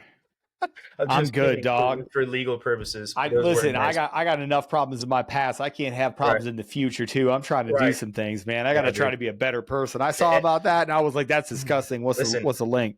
Right. Listen, the Edmonton Oilers really should just change the name to the Edmonton Edmonton Milkers, bro. I'm just going to tell people to stay away from it. I'm going to be like, hey, you see this link? Right. Don't look at it, dude. It's only 34 seconds long, dude. Do you like you front pin it porches? in the description. Do you like front porches? Right? Just fucking can't see, right? No, it's a tale as old as time, man. People have been talking about this and tyrants replacing citizens with non-citizens. Rome did it. Rome started letting people they'd call barbarians into their military and started having a fuckload of issues, right? They started lowering the standard. These are things that you can just paint a picture and look at time after time after time, right? It's not new, bro. And it's all resulted in the same fucking thing. You know, we're heading down these paths. They're not good. That's all I got to say about it. Did you guys see this headline? Seattle is moving to allow non-citizens to sign up to be city cops. They're following the vote. So, yeah, I'm just glad that the neighborhood is finally going to have some real, authority walking around. There's probably going to be Sharia law, which is okay. You know, that's what Seattle is so bad, dude. Like, I'm going to tell this story. I was in Seattle the very first night before all the riots happened. So the preface to Chaz and Chop and whatever else. So I was on a trip. It's whatever that was. It was either 2019 or 2020. I'd gotten back, right? My girlfriend at the time, my wife now, was like, hey, I'll come up and meet you. I'll come up and grab you from the airport at SeaTac. She was like, there's this really cool place downtown. We'll order out because COVID was going on. So we were like, shit, okay, cool. She's like, but they're doing carry out. So you can go. But she's like, it's a high class restaurant. I was like, tight. So it's right downtown. So we drive downtown. It's a fucking ghost town. And I look around, and this is going to sound gay to everybody else. Sorry. But my spidey sense, sense started tickling. Mm-hmm. I look around and I go, bro, this doesn't feel right. We park. There's nobody in the parking garage. We drive past like the Arc'teryx store. Dead Bird Gang is right downtown Seattle. We drove by it. It was boarded up. And I was like, what the fuck is happening, man? We park in this parking garage. Not a soul there except for a SUV from the police department pulls up. And two dudes get out and they're fully kitted up. And two dudes have a long gun. Hell yeah. I was like, this looks serious. What is I was gone for like 3 weeks. I was like, what the fuck are those two doing? And they didn't know how to wear it. And it was obvious. I was just like, what the fuck are you two doing? So we go and we get food and we start walking out and no shit. We heard explosions and we heard like screaming and stuff. That's how close to downtown we were. And I was like, we need to leave right now. I was like, we need to get out of here. That was the first night. That was when Seattle got burned to the ground, not to the ground, but, they started all of the Seattle bullshit, like Seattle and Portland started their bullshit. But I literally landed there that night. That was one of the stories we tell in our relationship is, we landed there. But, I will tell you, like, Seattle feels like an infiltration. These places feel like an infiltration. It feels like an invasion. San Francisco's the same fucking way, dude. Anytime I stopped going, but the last time I went, I'll tell you what, it was enough to make me say I'm never coming back here ever fucking again. It's not even the poo on the streets, dude. It's the poo walking around. Yes, sir. So just in case people think that I'm full of shit, I got it pulled up right here, newsnation.com. newsnationnow.com. Seattle police recruiting DACA recipients to become officers. They're just dreamers, bro. SB 6157 allows dreamers to apply for civil service jobs across Washington. Yeah, you know who DACA recipients are? Non-citizens. Illegal aliens. What word do I say to make you mad? Like that's what they are. They're here illegally. Illegals, not real. Okay, wetbacks. We gotta wow. We can Jesus Christ. Oh my sheesh. I don't know. What else do you want to? What do you want me to say? Like, dude, at this point, there's Syrians and Chinese and Mogadishian and here's whatever the else. problem. The problem too is all these countries in South America will let people come in without any sort of vetting, and then they just go into these countries like Ecuador or Venezuela, and then they just move up north. So there's people down there really need to fucking start helping us out too. There needs to be some sort. I mean, I want to know from both of you guys. What do you? Yeah, but what? Why? What incentive do they have? None. Yeah, right. We're not paying them. No, we're not. But okay. I really want to know, what do you guys think about this whole fucking Trump thing about the direct action teams going in and taking out these fucking cartels and shit? It's hyperbole, dude. So. Trump said a lot of things, man. I might put in a transfer to 7th Special Forces Corps. I mean, like if we can go. And we're gonna go after Jose like in his compound, home ground, and like put a stop to it. I'll be there to do it. That's not happening. I mean, it's the same as like him saying he's going to execute people on the front lawn of the White House. It's him speaking as a guy like, yeah, of course I'm going to send kill teams to that. Of course I'm going to execute dissidents on the front porch. Like he's good Trump and he's bad Trump. And did he say that? Did he say something about? I didn't see that one. No, it came out. Yeah, so he used to joke about like, oh my god, this guy, I'm gonna fucking execute him on the front place of the White House. But now everybody has to deal with that. Everybody's got to fucking deal. Like, okay, it's hyperbole, but it's the thing about the Trump thing is it's so polarizing. Is guys like us will be like, oh, you want to send kill teams to Mexico? Fuck yeah, dude. Like, okay, yes, we're saying that, but that's not exactly serious, right? The average fucking dumb shit American can't distinguish the fact when he was like, oh yeah, women will let you grab them by the pussy, which was an allegory for powerful men and how they affect women. It was locker room talk, whatever. Like, I want to hold you up right there, and then I'll let you continue with your point, because what he said was, if you go back and listen to the entire context of his quote, he says, when you're this rich, when you're this powerful, he goes, women will let you do anything that you would want to do. You could. He didn't say, you should, or I do. He said you could grab him by the pussy. He said You're that. Right. Yes. And that was the context of what he was saying, which I'm just adding fire to your furnace right now, is because it's like, he didn't say I do this. He was like, no, when you're this powerful, you could do these things. Like, they'll let you. Man, because none of us have never met like a person that chases, we've never met a buckle bunny. We've never met a special operations chick that hangs out at Charlie Mike's just looking for a green beret. Oh, you green beret. Oh, you have my baby now. Fuck me, but you wanna fuck me, and then you would take me to America. You have my baby now. Like, yeah, I send money back to my family, and then I move back there when I get the. I have an internet problem. I got to go. Cool. No. But no, you're totally right. But like smooth brains out there can't distinguish between like policy prescriptions and shit that this dude just says. Because I love Donald Trump. I'm voting for him. I'm voting for him. I want him to win for a number of different reasons. But the dude says some dumb shit that he should not be taken literally. He should be taken seriously, because he'll fucking murder you as you drive in your car in Iraq. Thank God. Qasim Soleimani, you're fucked. Like, I fucking murdered you and then went back to dinner. He should be taken seriously. He should not be taken literally, because you take Baghdadi.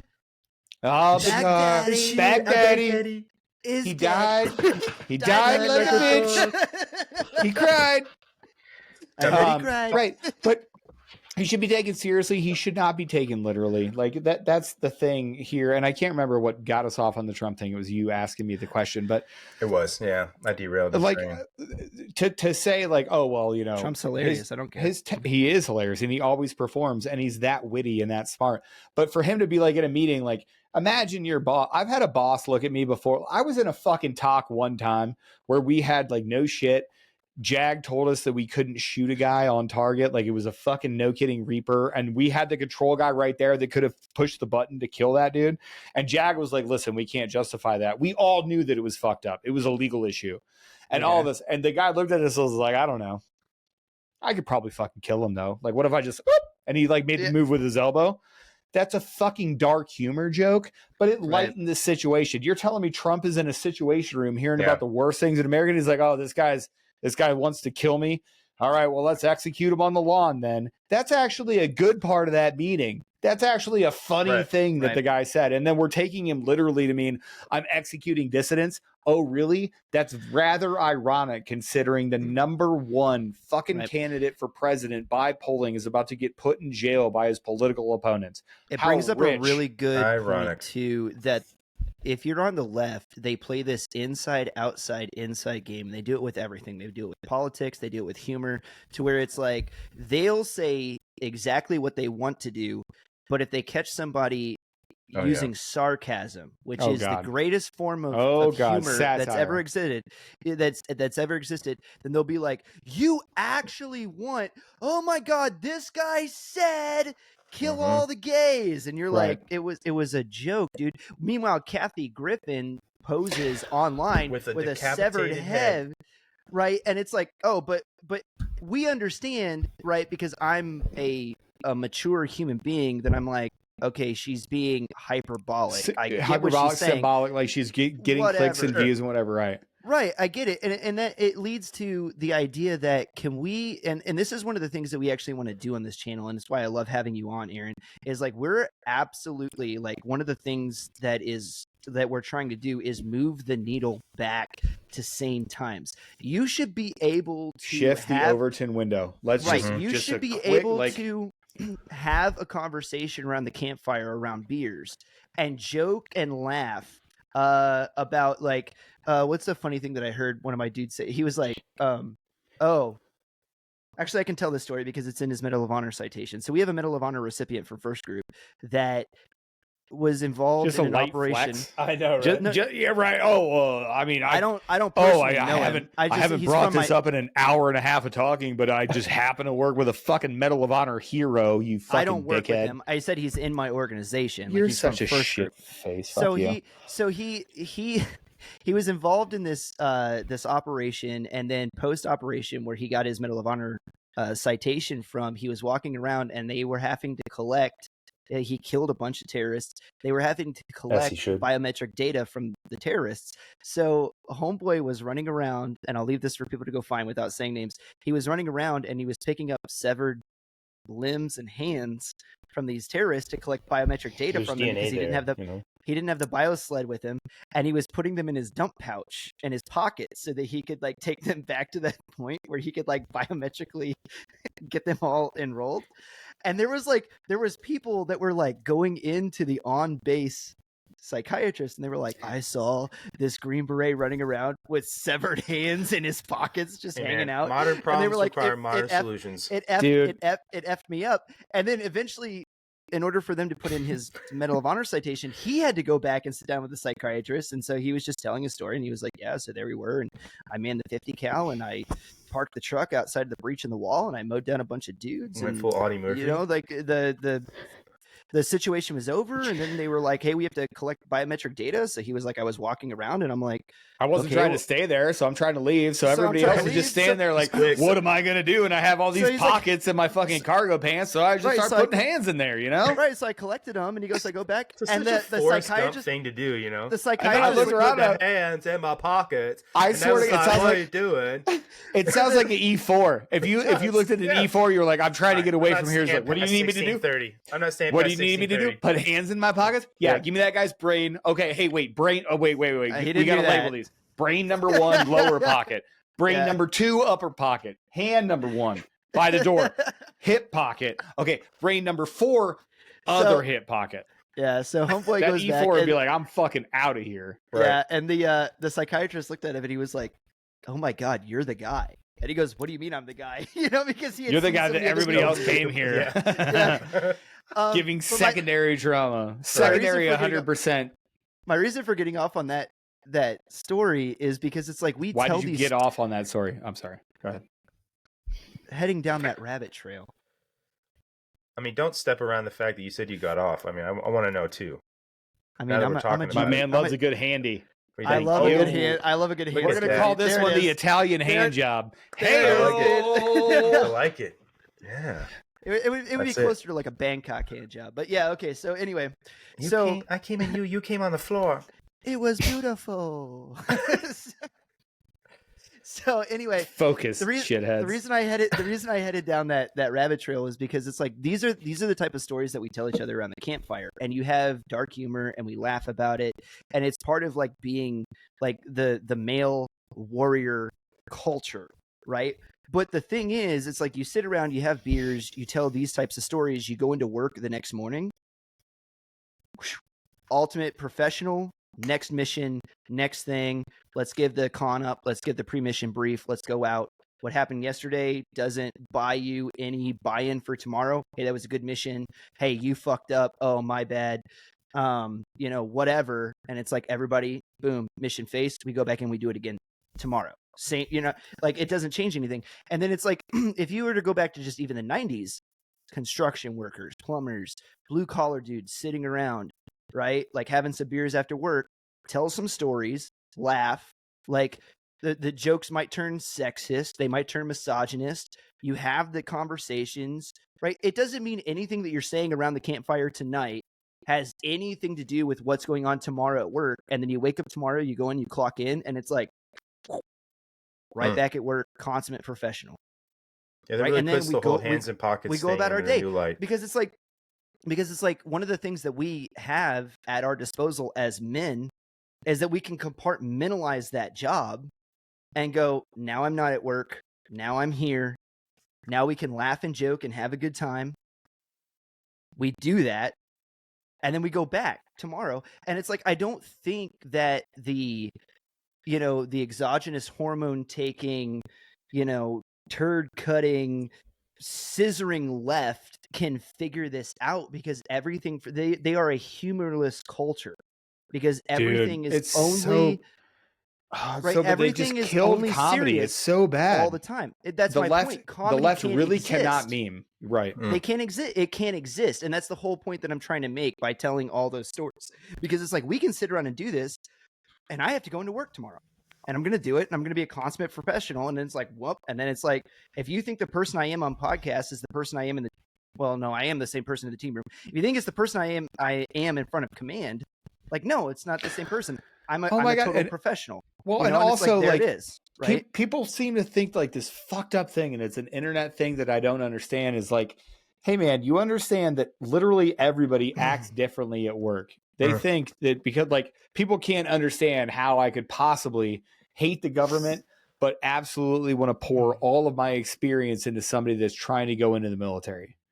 They're like, oh, well, shouldn't you fucking hate them? Shouldn't you tell them not to go? Be like, who the fuck am I to tell this person not to go pursue their dream? If that's their dream, man, I'll give them the information. But again, I'm not going to defend the information. If you take it and you're like, hey, man, I got it. I'm going to internalize this, but I still want to go be a PJ. I'll be like, you know what? I'll fucking kill myself to help you go be a PJ. I'll give, you can have my phone number. We can talk about it. I care about you.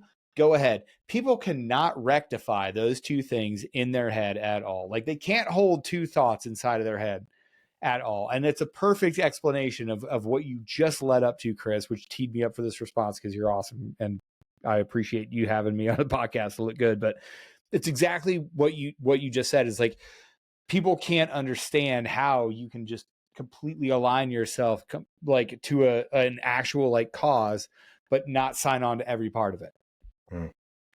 Well, and there's that, and then there's the whole there's the private me and the public me, right? Because it's there like you go. It's like right nowadays, it's we talked about it earlier. Like, how do I feel morally, and how would I legislate? Those are two separate things. Exactly. Separate things. Another really good point. Like if you want me to pretend to like run for Congress, there are going to be some things that I'm morally fucking opposed to, and I try to make it as good as I possibly can. But I realize if I hold a hard line, I'm never getting elected on it. Mm-hmm. Okay, well, then you're going to have to do that. And that's why I hate politicians, by the way, because that's part of the game. I love you. Right. There's friends that I have, but it's just the game. You have to play the game to be successful. And that means you're going to give up part of it. I'm not about that shit. Those people are a tool. Right. Like morally and as a Christian, I want everybody to come to Christ and I want everybody to go to heaven. but I'm not going to morally legislate my Christianity into a theocratic United States. Right. I'm going to legislate a United States where you can follow your false religion. It breaks my heart morally because I don't want to see you go to hell, but I want to see you live in a free United States where you can do whatever you want to do and go that direction, but also put laws into place where it's like your freedoms and your rights don't pick up where somebody else's leaves off. You're You right. both have equal rights that protect both of you, and we have to keep them apart. It does not apply to speech because you can say anything you want. Because if you were to say, right, that you're not allowed to proselytize or spread your religion, then you're literally saying like a Muslim can't talk to a Christian can't talk to a Muslim, and a Troonie can't talk to anybody. Right. So it's like we can't say that. Right.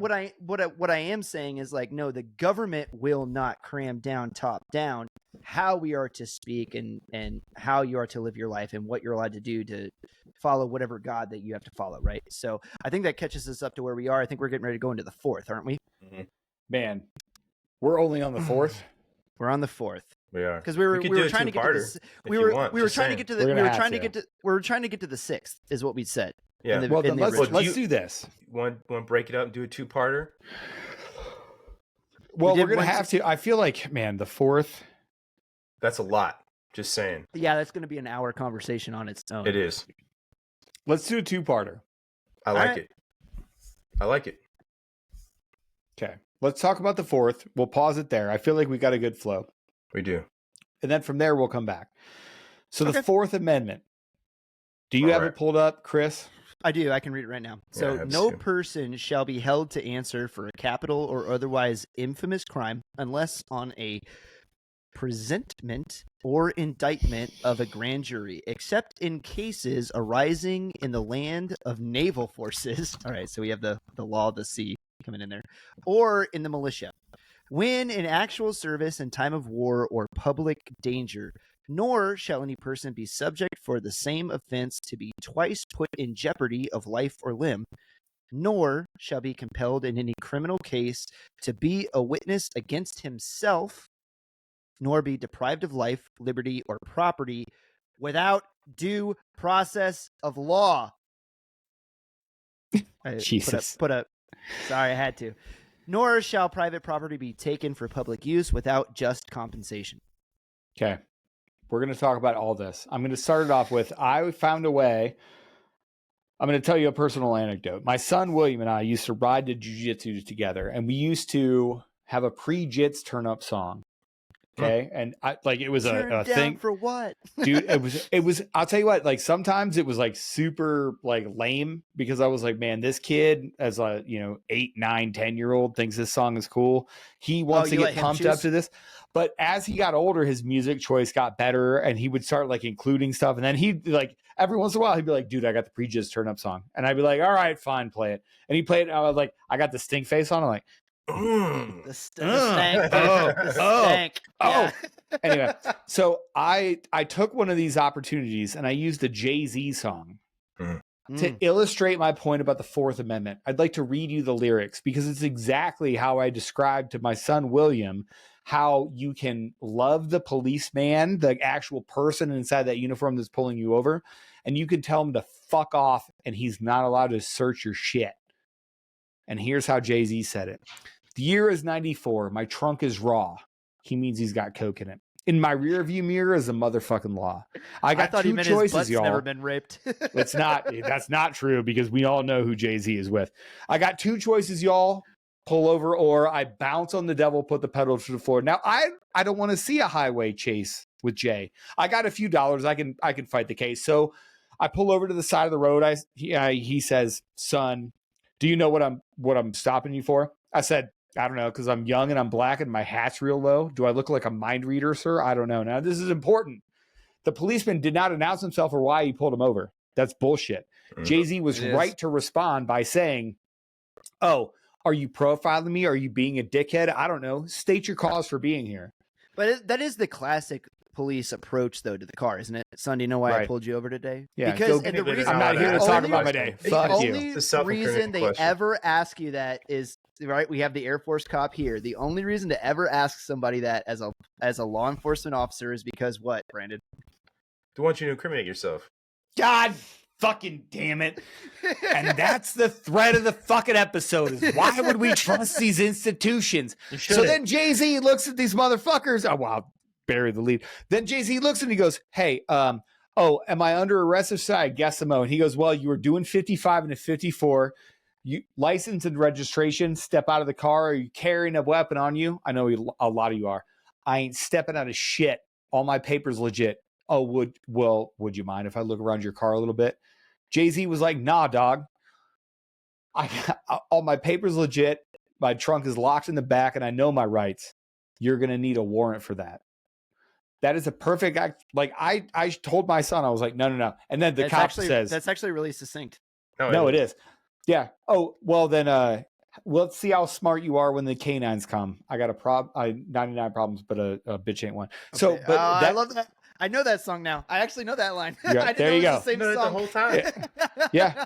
But that I literally like that was a pre-jits turn up song that my son was like, hey, and I was like, hey, here's the deal. I was like, he's got to tell you why he pulled you over. If he can't tell you, like he said 50, well, he was like 55 and 54. I was like, yeah, but what if there's people doing 65 speeding by and why'd he pull you over? Right. And William was like, my 10-year-old was like, well, that's not right. And I was like, you're right. And he was like, and then like the cop is asking you, I want to search your car. No. For what? Why? Well, I just want to make sure there's no weapons. Okay. I'm telling you there are none. Right. Okay. Dude, you just made me think of these fucking videos that have come out recently. These FBI agents going to people's doors over social media posts or what they have to say about kids getting fucking genital surgery and shit. And they're like, hey, you better fuck around and find out. Yeah. Show up at my door, dog. Right. Are those level 4 plates? No, but why are you here? What do you want to talk to me about? And they're like, well, I can't really say. I want to come in. We could come in and sit down and have a conversation where I'm not on your Ring camera. And what I'm going to say is probably unconstitutional. Every single one of those videos, those guys say some shit like that, bro. Because first off, if that's you going door to door and doing that shit, I just want you to know that you're a modern fucking redcoat and you're part a brown of the shirt. problem, bro. You're a fucking brown shirt. You're literally the Gestapo, bro. Crystal knocked, all that shit. That's you, homie. That's you. So I had this. Ask yourself, would you have been a Nazi back in the day? The answer, I would make it real simple for you, is yes. If that's you going door to door, there you go. Go ahead, Chris. Everybody throws their chips in when things start getting weird, and a lot of people, it's easy to come out on the side come out on the side of things that seems like, well, this is a society that's going to go forward, so I have to go along to get along. And to tie a thread back to the revolution, you guys would have been Tories. Well, the Brits are here. We're British citizens. You know, what's going on is wrong, but, it's just like, this is the way things are. And I'm just telling you, I have another word for that. It's patriots. Because everybody likes to think they would be a patriot till you go back and you actually, like, immerse yourself in the history of what it was to be a patriot. And when these guys said, I pledge my life, my fortune, and my sacred honor as a man, and they put their names on that document and they mailed it to King George himself, every single one of them was going, my life, they're going to kill me. Yeah. And like King George will have me killed in a terrible way. And your family. My fortune. And your children. Right. My and erase you from the world. And my sacred honor as a man. Nope. And all 55 of them said, and my favorite one was not even a voting member of the First Continental Congress. John Hancock. A lot of people don't remember. Was John Hancock? Yeah. First president. It's why he signed it so big. Yeah. You heard, like, okay, I got you hurt my soul for a second when you said that. I was like, I got a pang. But yeah, if you guys think that's true, then you should just sign off right now. Don't keep listening. But he was why I love John Hancock so much is because he's a non-voting member of the First Continental Congress. He is gaveling the floor. And when they finally, I believe it was, so Virginia comes in, Virginia votes first, Virginia secedes. Then we go through, Massachusetts was already on board. The bulk of the Northeast was already on board. Then we come to North Carolina. South Carolina was the biggest holdout. North Carolina cucked to South Carolina the whole time. It was a really hilarious power vacuum that was happening back then. Georgia actually flipped first, which then actually turned the South toward the thing of revolution. And so as all these states are flipping and they're starting to get them and they're coming in, the final vote comes in, which they were waiting on New York, which a lot of people don't realize. They say July 4th, 1776. Technically, the last delegate to come riding in New York came has riding in always from been New a York problem, is all you're saying in right now. July on July 10th. New York finally came in on July 10th, but they got word in a letter. Old York. Yeah. Yeah. The word came in a letter form and said New York is going to vote for independence. So they signed it, and then John Hancock, because he was looking at the document in front of him as the gavel, swings the gavel and says the vote is in for independence. May God have mercy on our souls.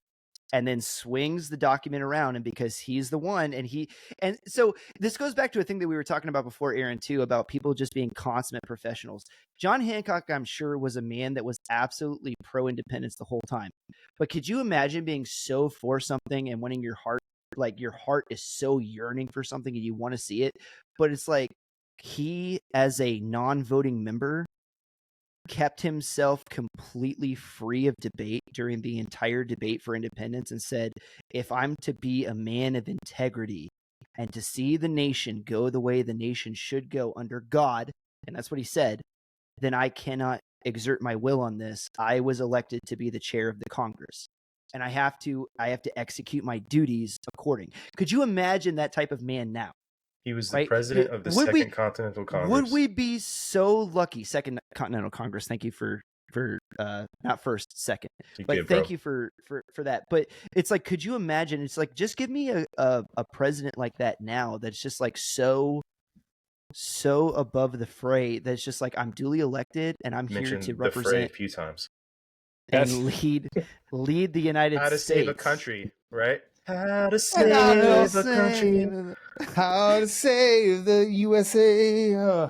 That's right. But guys, we got to get together for a number 2. We do. No, it's all good. But anyway, I love the point where he swings the gavel, he turns the document around, and then he goes, if this is to be the will of the Congress, in the dead middle of the document. And then it's famously quoted of him, let's see if King George can read that. Boom. Puts his pen down, slides it back around, and sends it out. And he goes, let the delegates sign. Yeah, exactly. Squirt, squirt. Yeah. Because if he didn't believe in it the whole time he was cheering it. Yeah. Oh my God. Hey, let King George see this. Check that out, fact checkers. The word cock is in his name. That's right. Yeah. Take that. Spin that, cringe Jean-Pierre. You piece of shit. That chick is 51. No hate to her fucking skincare routine. Bro, she's 51? Dude. Is she 51? Dude, Google it. Google it right now. I'm excited. Black don't crack. Apparently Black that's don't true, crack. bro. I was going to say the same thing. Hey, I'm not mad at the skincare routine. Look it up. Although in that last speech where she was saying like cheap fake or whatever, she be looking like what's his name? Wesley Snipes. From back in the day, but like with an erasure on his head. That's what I was thinking. Are we talking like Blade Wesley Snipes? Or are we talking like Tommy Lee Jones? I love how you got distracted. How old is Corinne Jean-Pierre? She's 49. Man. She's 49. She's not 51. She's 49. She's a Leo. Womp, womp, August 13th. You know, that's why she's such a bad But still, bitch, 49. You know what I mean? That's still pretty good. I'm telling you, skincare routine is on point. She's a lesbian. She'd like you, Chris, you little piece of shit. That's why she has such good skin, bro. It's all that vagina juice. It is. This doesn't make sense. You know, lesbians get to divorce at 76%. Number 1 cause, abuse. So do you think she beats her wife, or do you think her wife beats her? That's what the way she gets up on that. I'm just here to watch. The way she gets up because I like politics. She's the one doing the swinging, dog. Just saying. Well, either way. They call it a bully pulpit for a reason. I said I'm going to the press briefing today.